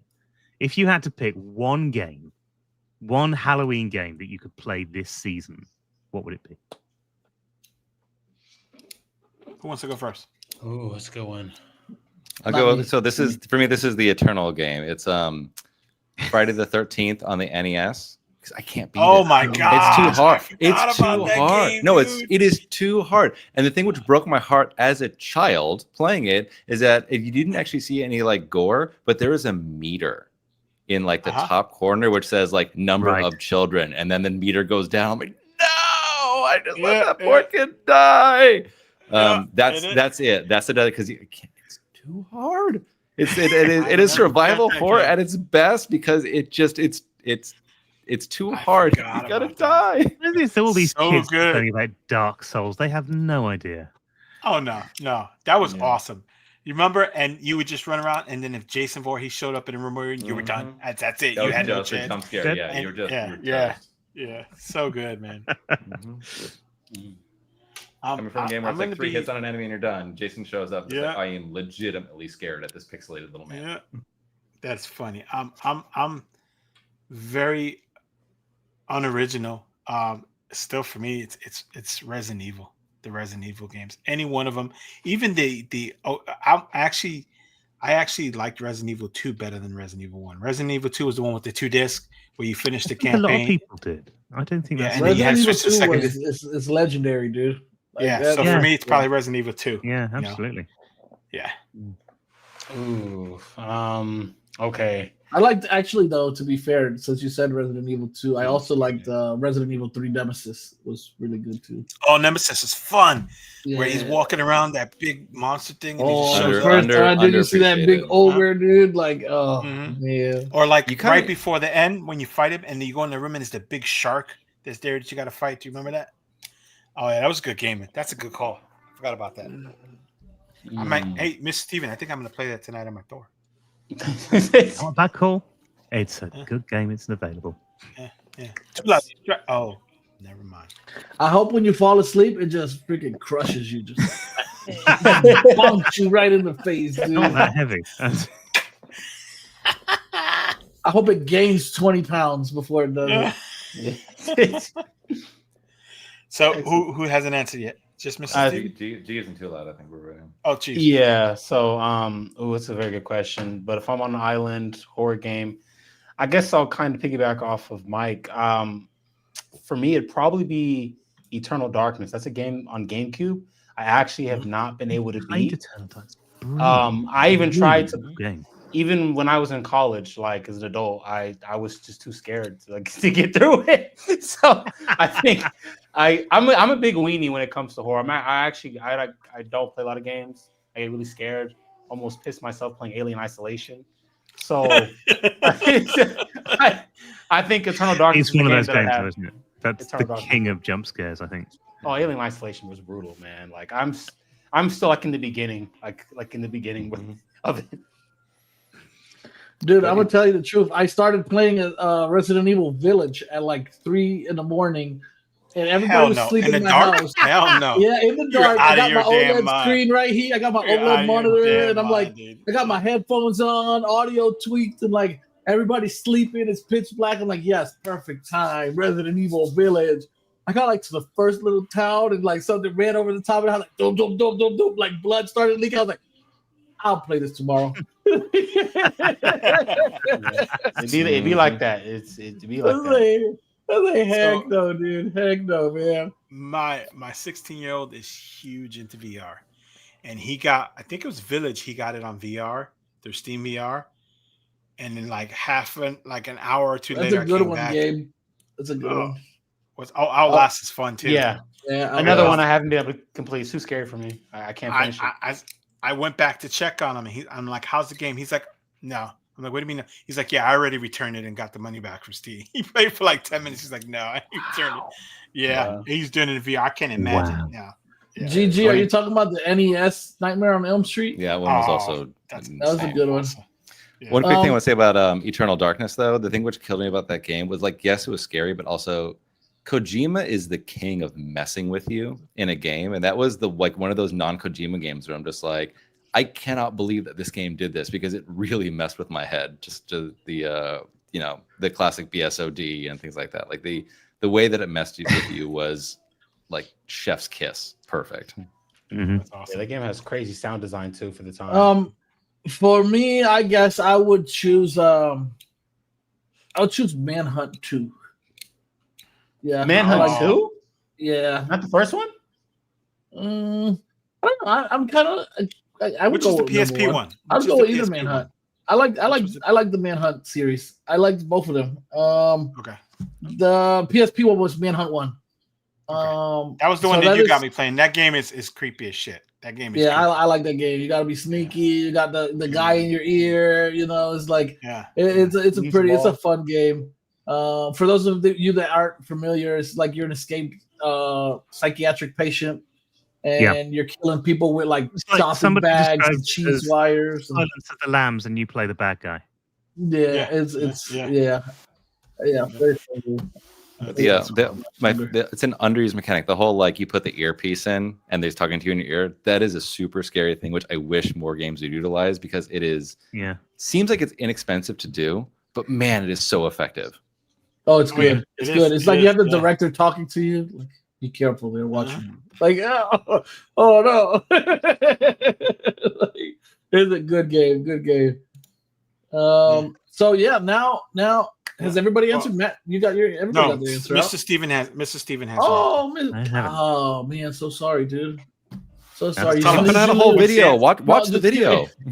I have another video coming out tomorrow, which is the answer to this question.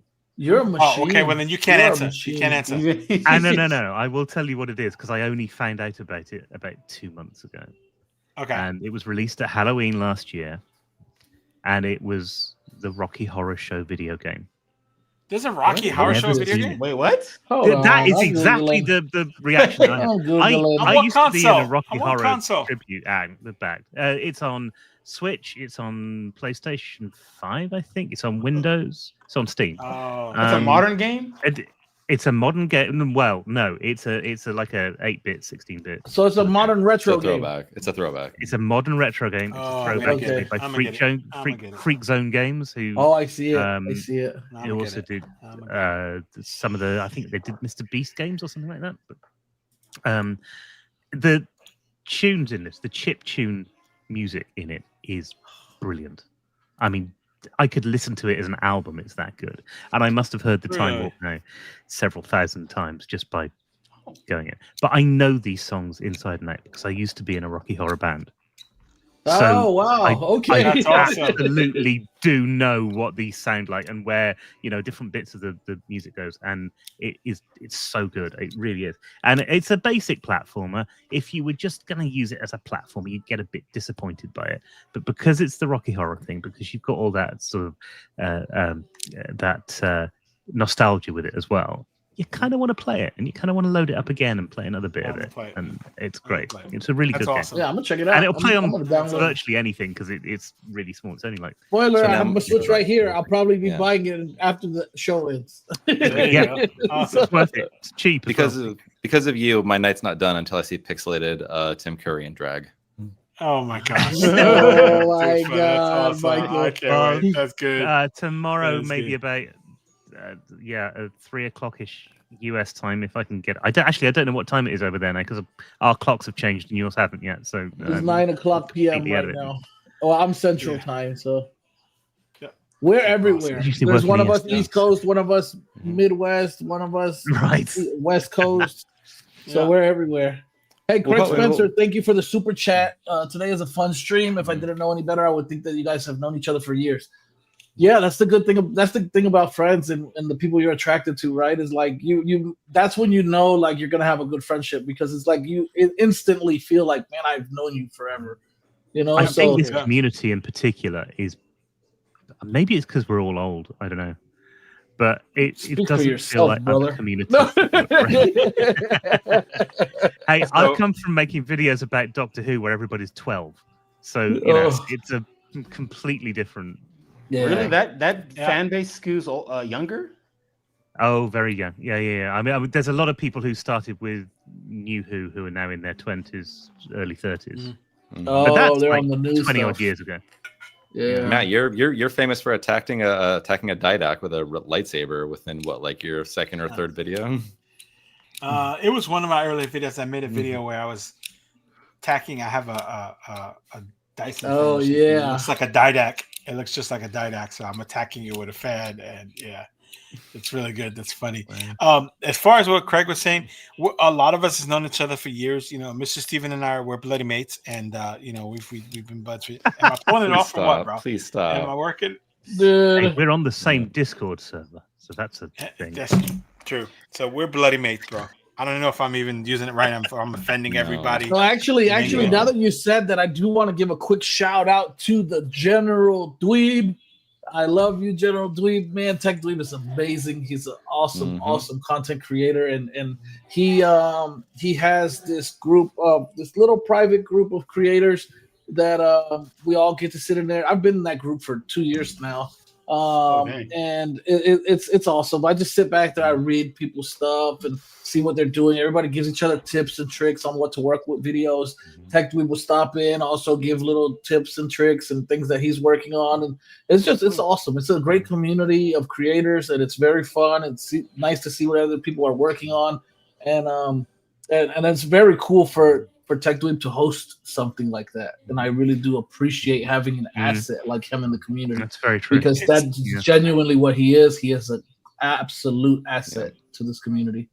So It's my favorite part of the community is I know it sounds cheesy, but it's the camaraderie. I mean, there's not anybody that I've met since I started getting into this and doing this that I haven't absolutely just been like, this guy's awesome. There's the one guy. His name is Gamers Generation. He's kind of a jerk, but the rest. Hey, everybody else GG has been- said, GG said, we ain't all friends too loud. You poach Jeeves.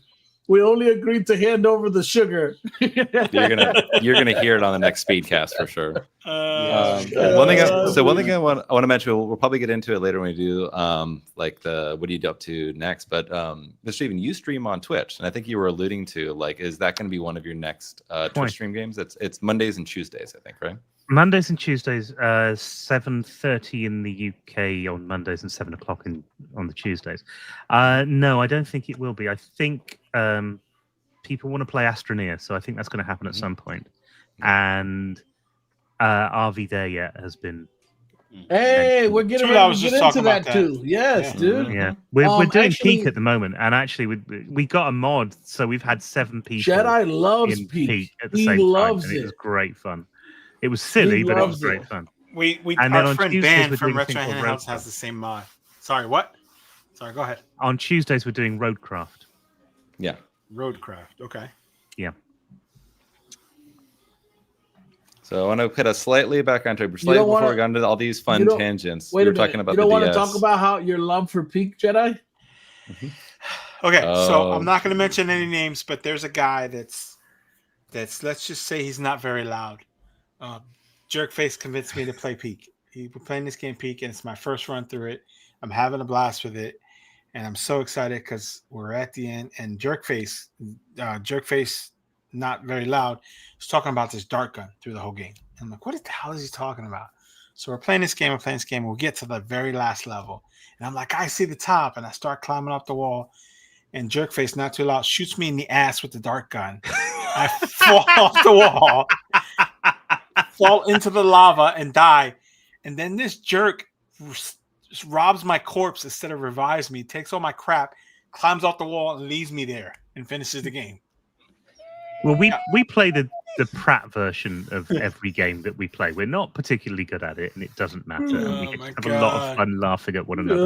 Oh my god! So come and watch us build roads and make trucks fall over, because that's essentially what we're doing for 3 hours on a Tuesday night. I definitely check that out. That's a fun idea. I'm definitely I agree. I'd love to come check that out sometime. We also when we stream our podcast, we stream simultaneously to Twitch as well. But I did actually recently last week stream gaming on there, and I thought it would be a cool idea to sometime go over there and stream some games together and have fun, because we do like to play party games. And RV there has been on my list to play. Peak is very fun to play. My sister, who's also a gamer, she was telling me about this other game called Pizza Death Livery. And it's like you're a bunch of guys trying to deliver the pizza, and you got like monsters jumping out on you, trying to kill you, and you're like trying to run with the pizza box, and like it's awesome. Like we played a lot of Satisfactory. We played a lot of Minecraft as well at various different points as well. It's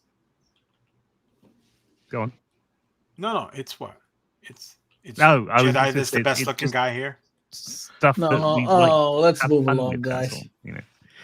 Let's move along. Actually, did you guys see? Well, Tula was just telling me about the multiplayer, the co-op in Vampire Survivors, which looks really cool too. That they added. It does look good, actually. I've not tried it, but actually, here we go. Pinto bands, old black bands, old black bands, pinto bands, old black bands, old. Not using that. All right, I gave a little snippet. This jerk Jedi. I need to delete those. Black beans or pintos?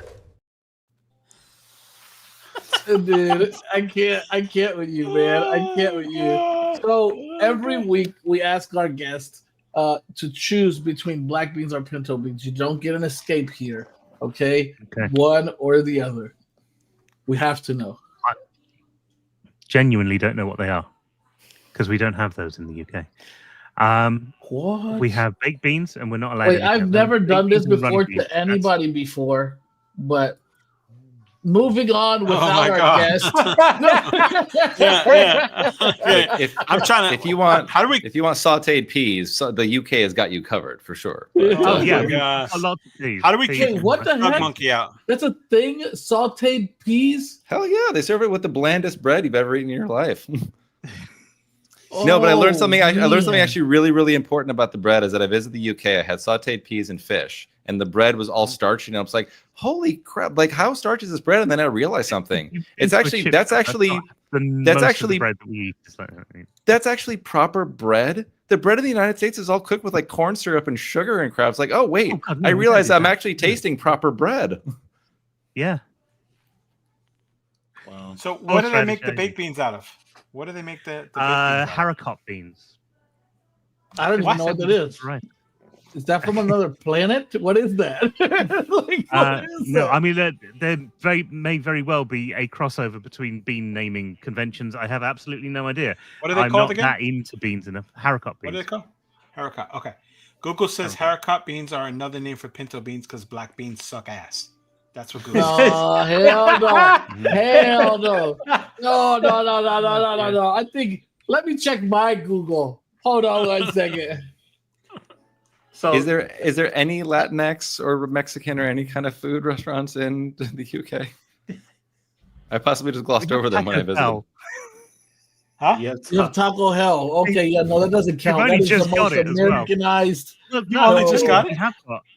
Yeah, we have got really good curry because a lot of I think I've people heard that before. came- Yeah, a lot of India. people. Oh, yeah. A lot of I've From heard India. that because of India. and yeah. it's become like a national dish. A lot of us eat curries Yeah, because but curry it's is absorbed not into the culture. curry is not part of the culture that we are speaking of right now. So As much as I do like curry, I love curry. Actually, I like. What's your favorite restaurant out there where you live? What's your favorite restaurant? What kind of food is it? Is it curry? It's not actually. I went on holiday to a place called Ambleside, which is in the Lake District. So I do a lot of photography, and there's a lot of photography to do in the Lake District because there's lots of lakes, and there's lots of hills, and they have it's a touristy area, but they've got about 3 or 4 different Michelin-starred restaurants in this one place. Okay. And we went to one of them. I can't remember the name of it, but it was gorgeous. It was the best food I've ever had, and it was French cuisine, so it was lots of fish and lots of pastries and things like that. It was gorgeous, absolutely incredible. Awesome. We had a Butter, taste lots- of lots- it, which is Lots of butter, lots of cream. That's what French pastry. That's lots what of French butter, food lots is. of cream. Yeah. Yeah. And it was just fat entirely guy heaven, bro. brilliant. Fat guy heaven. But the don't know. thing about that, because they've got those restaurants there, no. all of the other restaurants there that aren't Michelin stars are all That's really my good as jam, well. Craig. I'm not gonna lie, dude. Some curry goat. I Is can there go curry for some goat curry in goat right England? now, No. dude. We've got curry. Yeah, we have curry goat. So Okay. we've got That's a a- fairly big Jamaican population as well, and I mean, fairly big as all. Tikka masala was invented in the UK to cater to white people because the spice is regular into curry. That's true. And actually, if you go and get a curry, there are 2 sorts of curry in the UK. There's curry that normal people eat, but if you know the right people, they will make That's the proper curry interesting. from India for you. I never tikka masala is not bad. Even I am a That's spicy pretty guy. nice. I mean, I like Yeah. very spicy food, but tikka masala is not bad. I would have never known that, but I do know that there is a large Indian cuisine market in the UK, and It's huge. It really is huge. Yeah, I know that. Yeah, I like Indian food. Indian food's amazing. It's really good. I love curries. Period. Curry. I like Indian curries and Caribbean curries.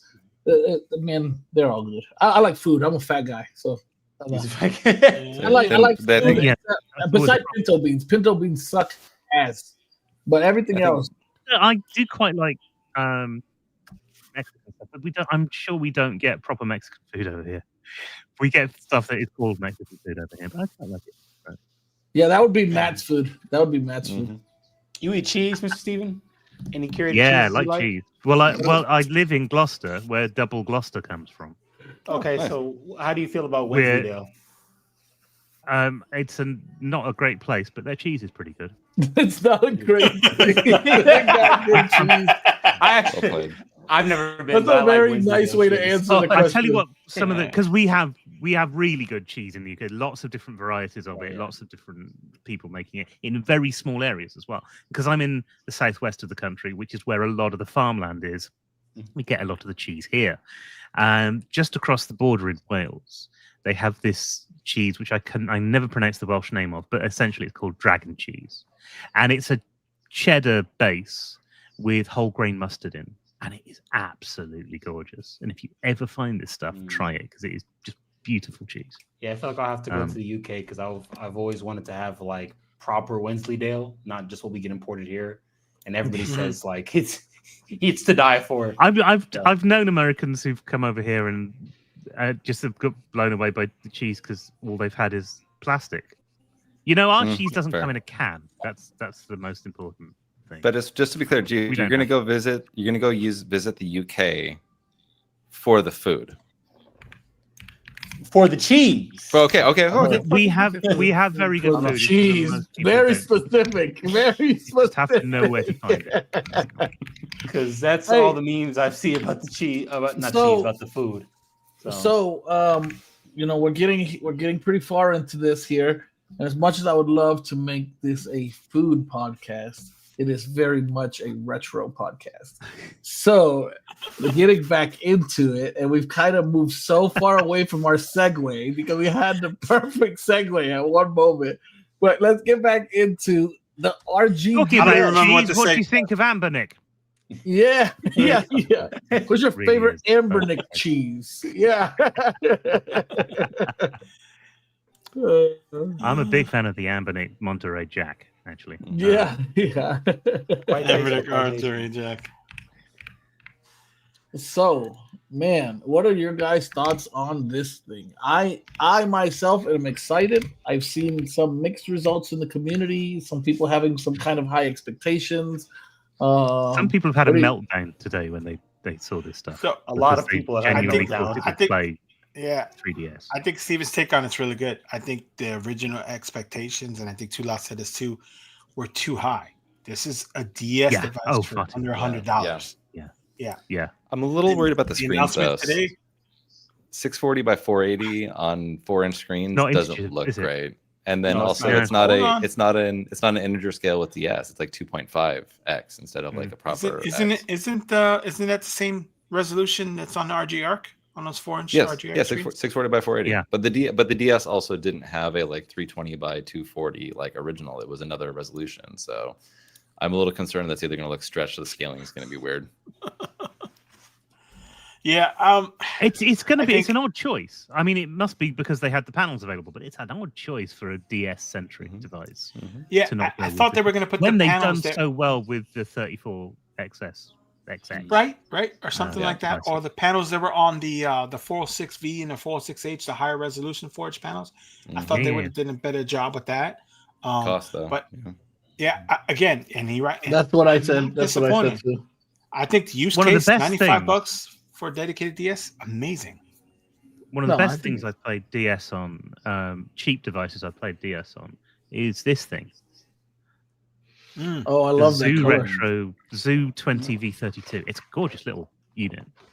But it's an Android handheld which is got a really tiny form factor, so you can play with touchscreen stuff as well, which you can't do on a lot of other Go things. Jedi going to go pull something out of his heap of crap. So while we're at it, so my recent, I mean, up until these dual screen You jerk. devices, You're my a jerk. favorites I was have just been going like- to bond with my It's buddy been- here. Just going to Yeah, I bond know. with my They're buddy. lovely little I things. know. But the Mr. most Steven, I haven't turned it on yet. Have That you I not? also know. Well, it might not work then. yeah. The most interesting thing to Because me if about it's been a the while. DS, I want to see what the DS is, but we wanted to know what the new platform for Ambernick was going to be.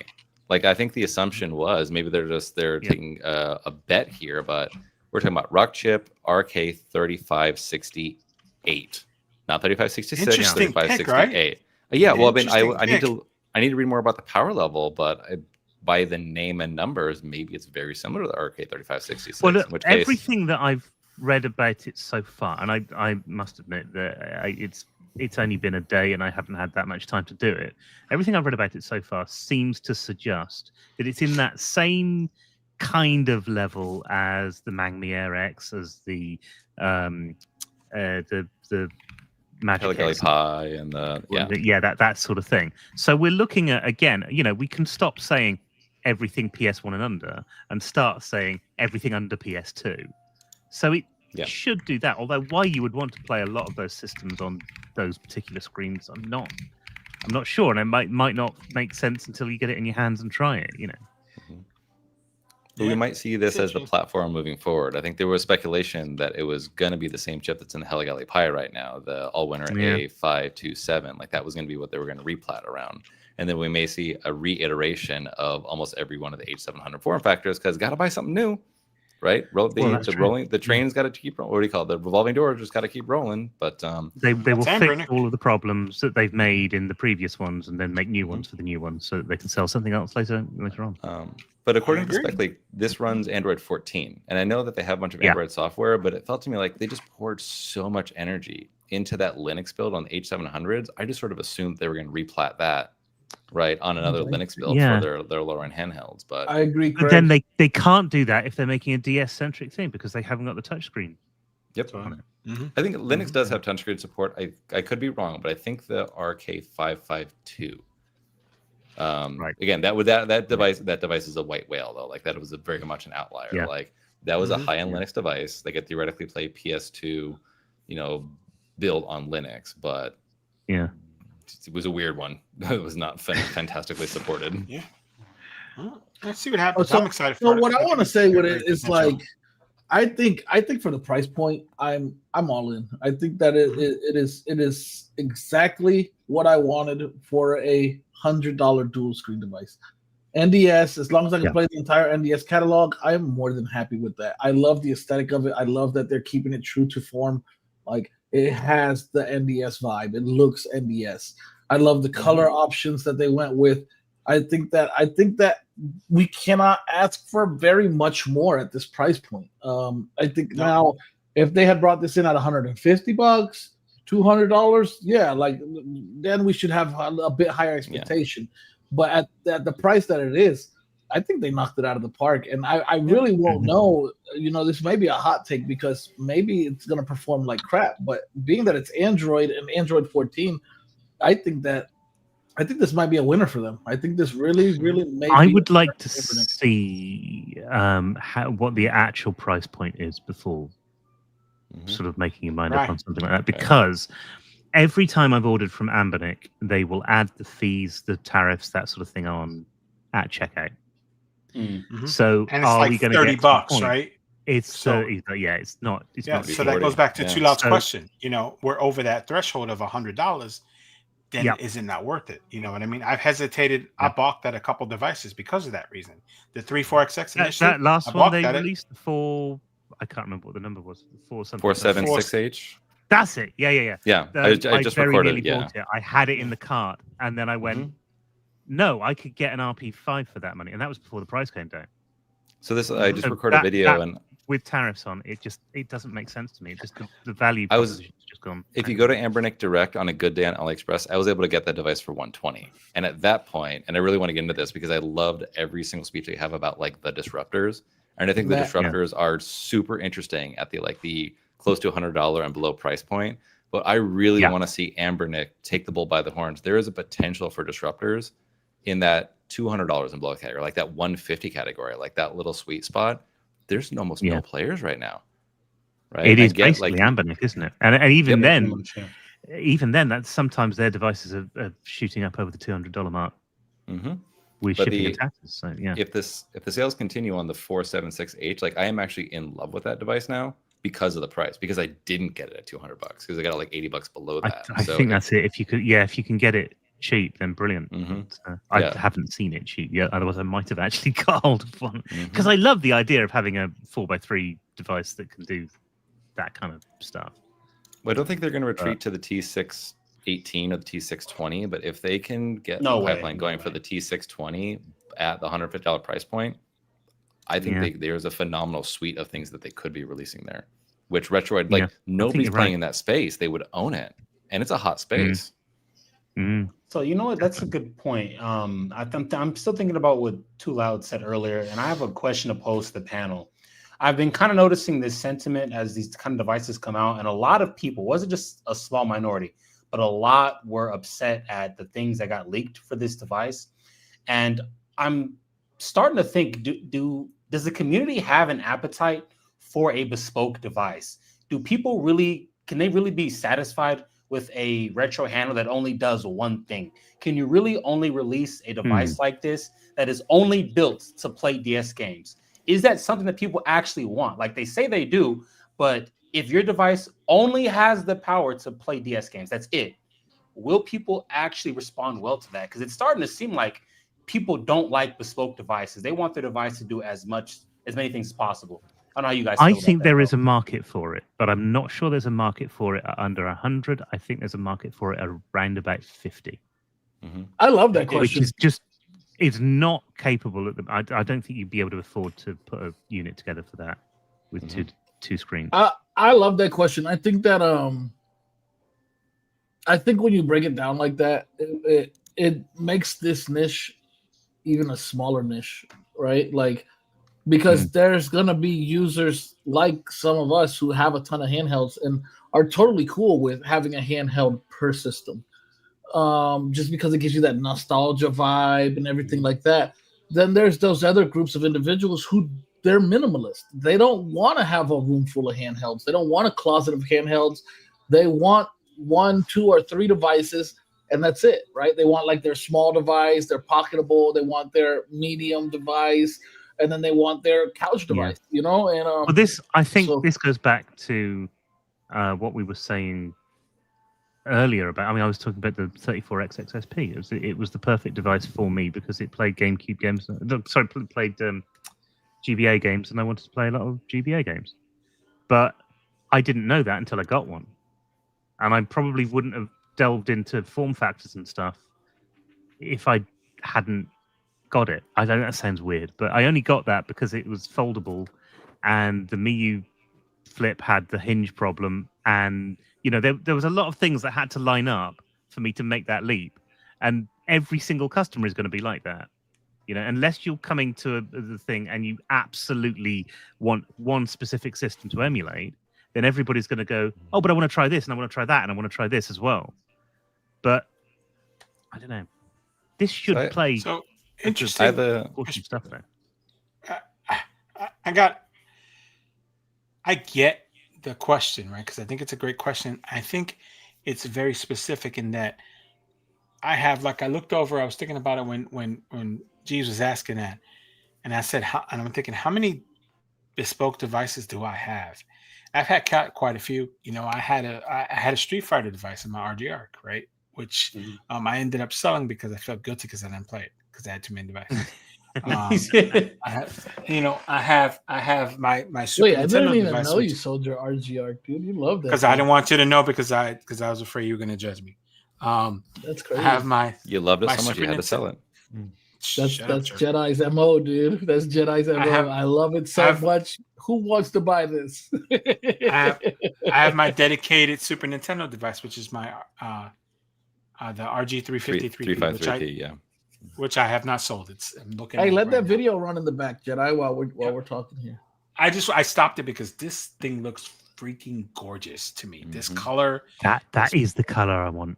To be fair, they're so good. The buttons and the sticks, they did a good job with that. As much as we call this a bespoke device, right? Like, in one hand, it is, right? Most definitely. But on the other hand, how cool is it that you can play Super Nintendo or something on the bottom screen while watching Save State Podcast on your top screen? That's why I stopped it. That's so cool, dude. I watched it. I totally, man. You can get on there, throw on some Silicon Fox. You could get on there, watch some Digital Jedi, some Retro Lunch, some Mr. Stephen's Retro Corner while you're playing your game. Like, that's phenomenal. That's so cool. I hope their build of Android is good, though, because that all comes down to the software. Like, I think, from what I'm gathering about the Odin, the Thor, they're doing a good job with that. But I was going to say, I do have by the way, phenomenal Maybe we can get Guillermo to back us up on this one. Yeah. I do have a pitch for the bespoke device, and it doesn't really have to do with us. We have a constant joke running, which is that my favorite game to play, or my most common game to play, is the file copy dialogue, because I'm constantly setting up these devices, and the purpose is like it has to have everything because I need this device to do everything. I want to know that I have the opportunity, not even that I'm going to play anything. I want to have the opportunity that I could play anything. Or, take it to my daughter's ballet class and show off to the dads, be like, dude, check this thing out. It's got all of it. But the pitch for the bespoke device is just, where is your nostalgia? And also, like, gifts. I don't know who this person is. I'm not going to load this up with everything because they probably don't care. But what if they're just, like, super into GBA? Well, we've got a GBA clone for you. We've got a GBA SP clone for you. We've got a DS clone for you. We've got something that looks like a Sega Genesis controller, but it's got a screen in the middle. And so for the person who only particularly cares about one system, right, and it's configured with those games, that I think is the pitch for this bespoke device. Is that their nostalgia isn't everywhere; it's very focused. That's a good point. That's well said. Indeed, very well How said. much is a second-hand DS in the States at the moment? I think I've seen this. It depends on this. Retro gaming in general has gone up in price, but We also have the online stores, in which I was able to get one for like $50. But if you were to walk into a store, I think I see them usually at like 80 or 90. 80, like $80 at a store, like a retro store. Yep. Yeah, like eBay or something. You probably pick one up, like Michael said, around $50 or so. So that's where these are sitting, then, isn't it? It's you could buy a second-hand console, which might last, might not. You know, the hardware's getting old now. The screens aren't necessarily as good as they can be. Or you could buy this for roughly the same price. Yeah. Mm-hmm. And you'd be able to upscale on this to a much better, it'll look a hell of a lot better. Imagine this is the launch price, right? Like, what do we know Ambernick to do? This thing is going to come out at $95, you know, in 4 months, 5 months from now, we'll be able to pick these up for $60, you know, like, well, and at that point, right, like, this is phenomenal. It even opens doors that original hardware can't open, right? It gives us the Android portion where we get access to the Play Store, right? We get access to Play Store games, we get access to applications, and you get save states and right out of the box. Absolutely. Save state for a thing like that. YouTube, you get YouTube, very important. Yeah. You know, you can't subscribe to Save State if you don't have YouTube. Mr. Stephen, I think it was in the video, but I had a question for you. Does this need to come with a stylus? Or do you think that is something what they sell as an accessory? In my mind, if it's but I think it would be better if it did. I say yes. I think it should absolutely come. I think it should, but I don't think it needs to. I think if you didn't have it, then people would get over it. But it would be nice if it did, because that's the one thing that people have said that they're missing on Thor and on the Magic X 040 beforehand as well. Mm-hmm. Everything which is DS centric, people want to use with the stylus. I don't want a separate outside stylus. I want to house it in the house. I wish it was built in, but of course you can't do that without a resistive touchscreen to have the little one. Yeah, I know. And now we got to use these capacitive touch little janky styluses. There's a delay. You can't play rhythm games. It's got flaws. There are some cases in which original hardware is actually superior. Yeah. Sure. Yeah, I'm not going to complain, though, because at the end of the day, like I said, I think that it's still a great product for the money. I think it's going to be awesome. I think even better for those guys who buy it 6 months down the line, you know. And or secondhand. I actually like what Embernick did, right? Like, we have these bigger not bigger companies, but these more premium dual screen devices coming, like the Thor, you know, like the Aya Neo DS. And these are more premium, more high dollar products, right? And you're getting your OLEDs with that. You're getting your Snapdragon Gen 2, 8 Gen 2s with that. And then we have something here that's coming in that, look, if I dropped my Thor, I'd be upset, right? Like, I'd be upset to drop my Thor if I lost my Thor. If I lost my RGDS, it's the ultimate carry around device, and I'm not going to carry it around anywhere because No, I'm not gonna. I'll tell you what. I'm not gonna carry it as much as I'll carry my RGDS, right? Exactly. My RGDS, I don't care. Like, I'm not gonna go out of my way to buy a case for my RGDS. I'm chucking it in the bag. Why I bought this. It is exactly why I bought this. It was cheap enough that I don't care if it gets completely damaged, and I wanted to have something that I could take with me on the go. Yeah, that's it. Yeah, so I think it's great. I think I'm gonna enjoy it a lot. I think I'll have a lot of fun with it. I think the colors are awesome. I'm having a hard time. What color are you guys like? What color are you guys feeling? I've got to go with the blue. It's just so I'm nice. going with that teal, that turquoise.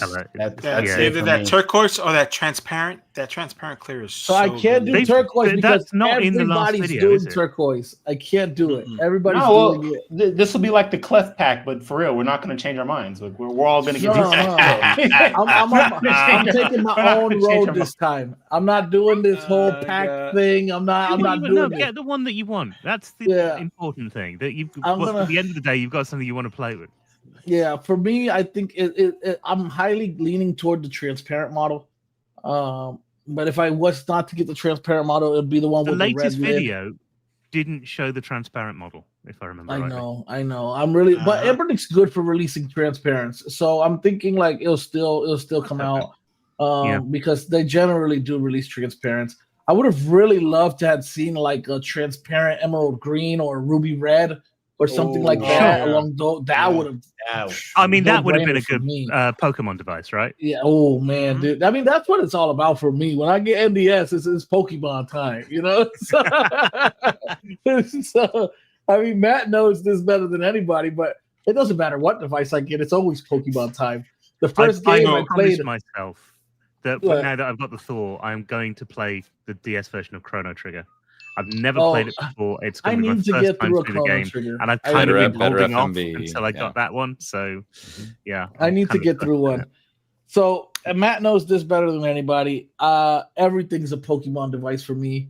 I bought Neo 3 HX370, and the first game I played on it was Poke MMO. And so every device is a Pokemon machine for me. But I will really like to play like new Super Mario Bros. On there. There's so many good games. The Spider-Man, oh god, I forgot what it's called. It was a really good Spider-Man beat 'em up. A Web of Shadows was really good on there. The catalog's endless, man. That game was endless. That game was better than it deserved to be. Can you see it?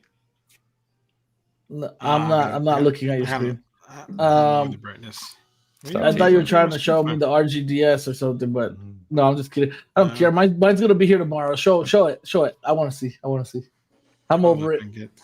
I'm over it. I'm not upset anymore. I can't get it to figure it out. Only thing I'm upset about is seeing it in your hands. I wish I ordered the black one. I do. I wish I ordered the black. Look at that good-looking guy. The auto rotation is weird. I was trying to get it to work. It is weird. Yeah. I think what are you showing me? Is that an orange or pumpkin? What is that? You're watching Save State? Shut up. Yeah, I'm watching Save State on my Odin Thor. AY and Thor. So. Oh, but it puts it in portrait mode automatically? No, it was the other way. I was screwing around with the orientation and it clicked over. That is something I've noticed. That if you turn it the wrong way, the screens rotate. And can you check? Was your bottom screen was your bottom screen changed like the wallpaper? I wish, Craig. I wish, dude. Like that would be really cool. No, same wallpaper. It would be nice if they released maybe two models, like one with a updated screen and one without. I don't think Ambernick is not like Retroid though when it comes to like they don't do feedback. Like what people want. Like they release what they want to release. So I think that will be screaming in the wind. But the other thing I found with Ambernick is that they're the sort of company that you'll get a device and you'll not necessarily know why the device was made the way that it was, and then you start playing it and you go, oh, I see why they've done that. I see why they've made those design decisions, and it's that's fair, thing. Right? Like what if this dual screen, the resolution that they have is optimal for the chipset for running two screens at the same time? Like what about if they had put in a higher resolution screen and now the games are chugging? Right, like you're not getting full frame rate. You're not high resolution screen. You've got to upscale more, and that might be the issue. That might be taxing on the chipset. So it's a really good point. There may be a reason why they did what they did, and that is a really good point. I didn't think about that at all. You know, it's really balanced. Really good point. It's balanced for the power. Yeah. Holy crap! We're over 2 hours already. I didn't realize we were over 2 hours already. I'm still thinking this is the new platform, though.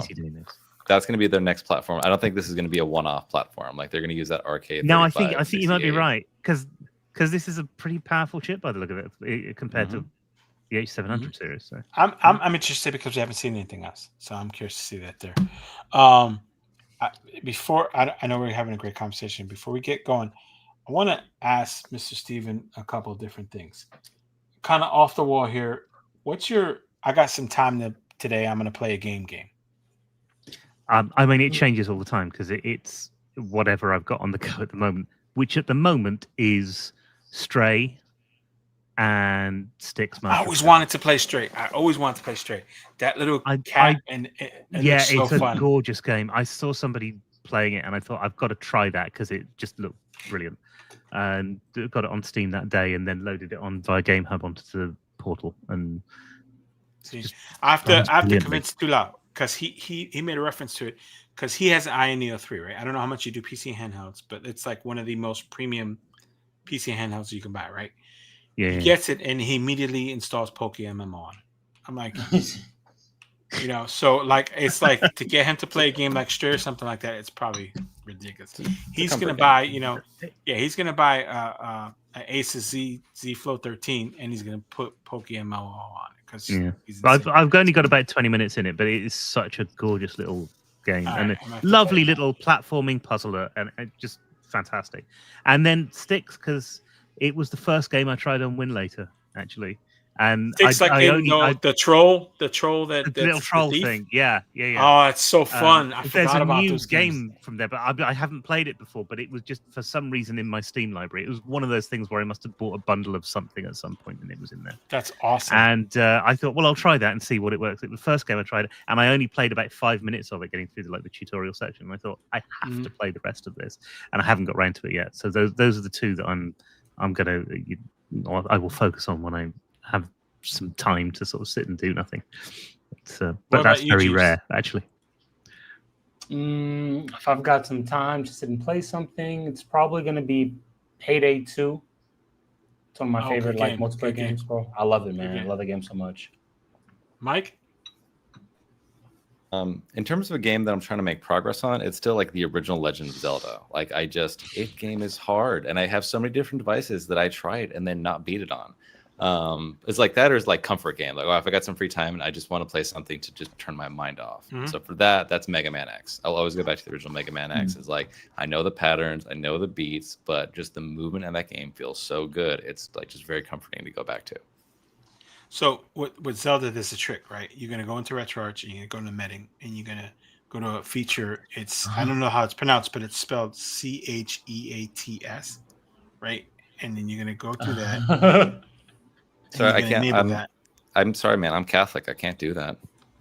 Oh my gosh. Oh my gosh. We know what Too Loud's. I got time. I'm going to play the game is, right? It's going to be Poke MMO.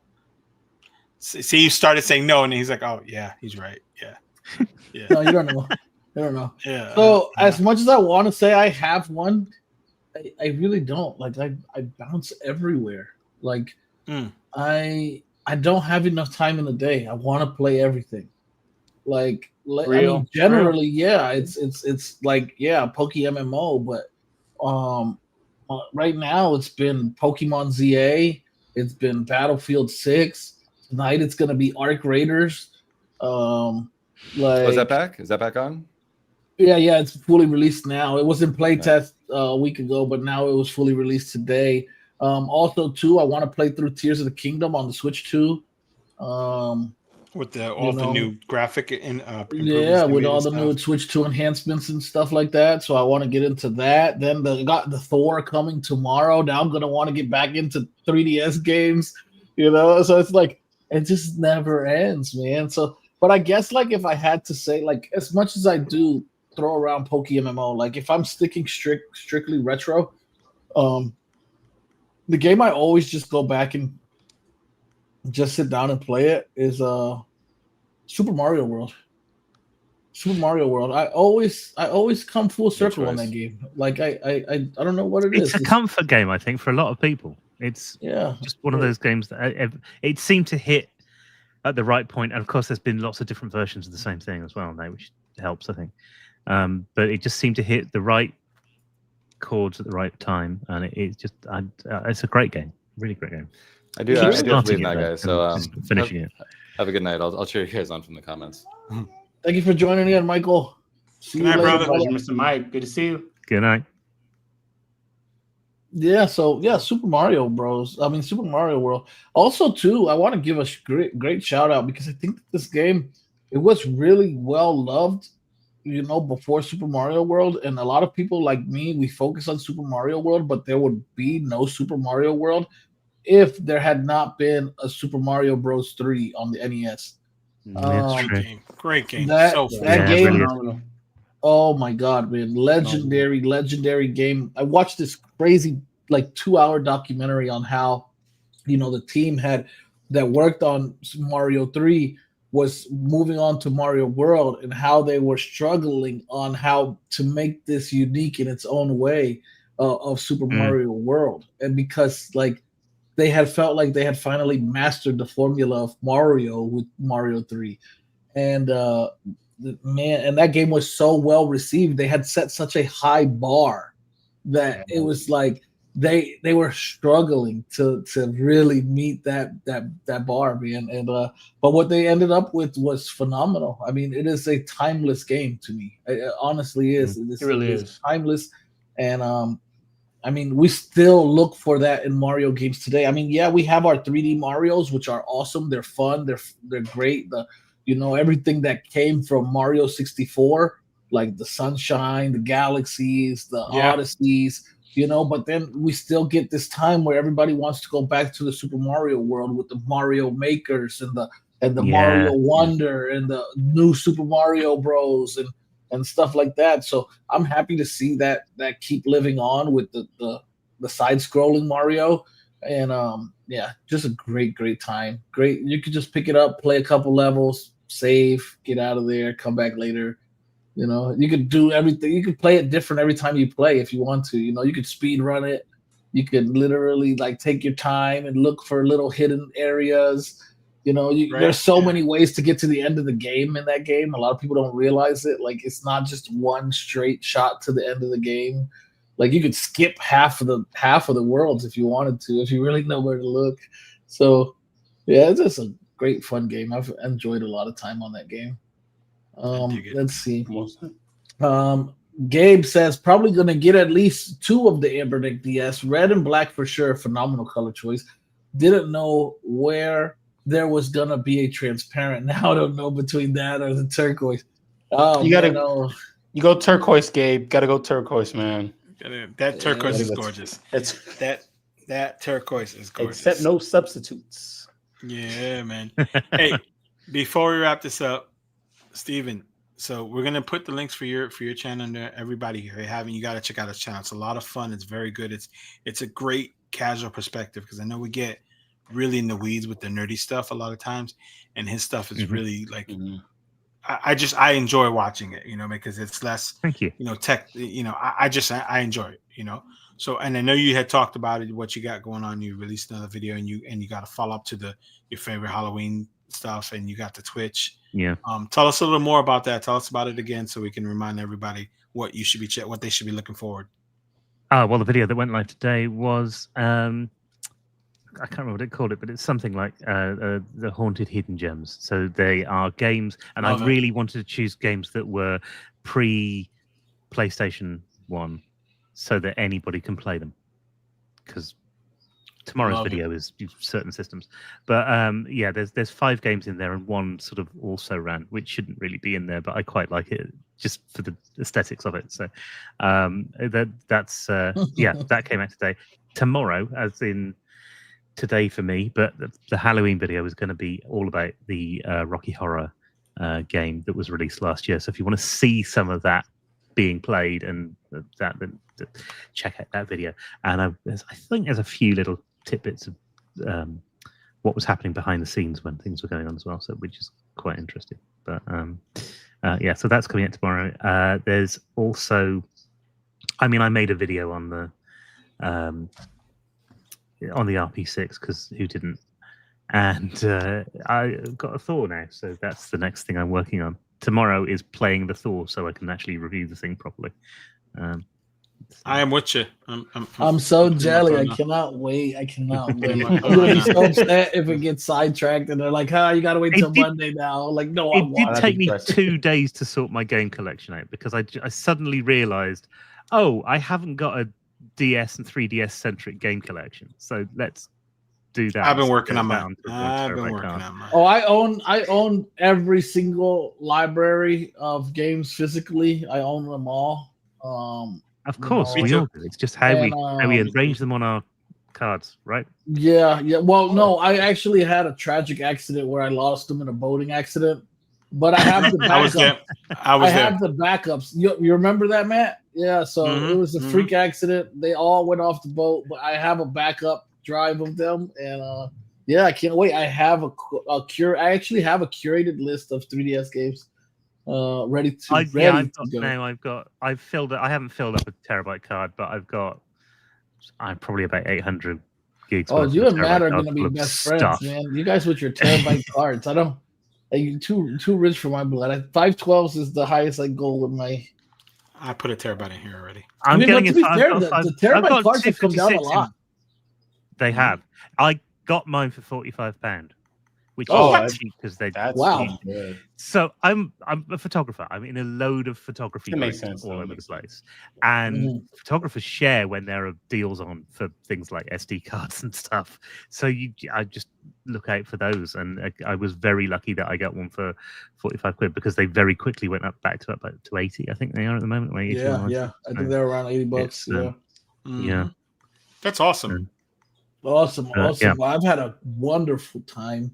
We've clearly gone great, 20 minutes you over are blessed. our normal time. Thank you. But it was a pleasure. And we have some great handhelds coming out that I'm very excited about, as well as I could tell everybody else is here.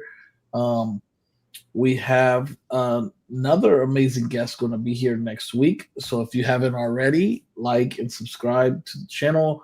We'll be here next week, same time or around the same time. We try to make it. A lot of times we're late because of Jedi, but we'll catch you guys next week. And this has been Safe State Podcast, as well as our guest, Mr. Stevens, and our buddy substitute co-host for tonight, Jeeves.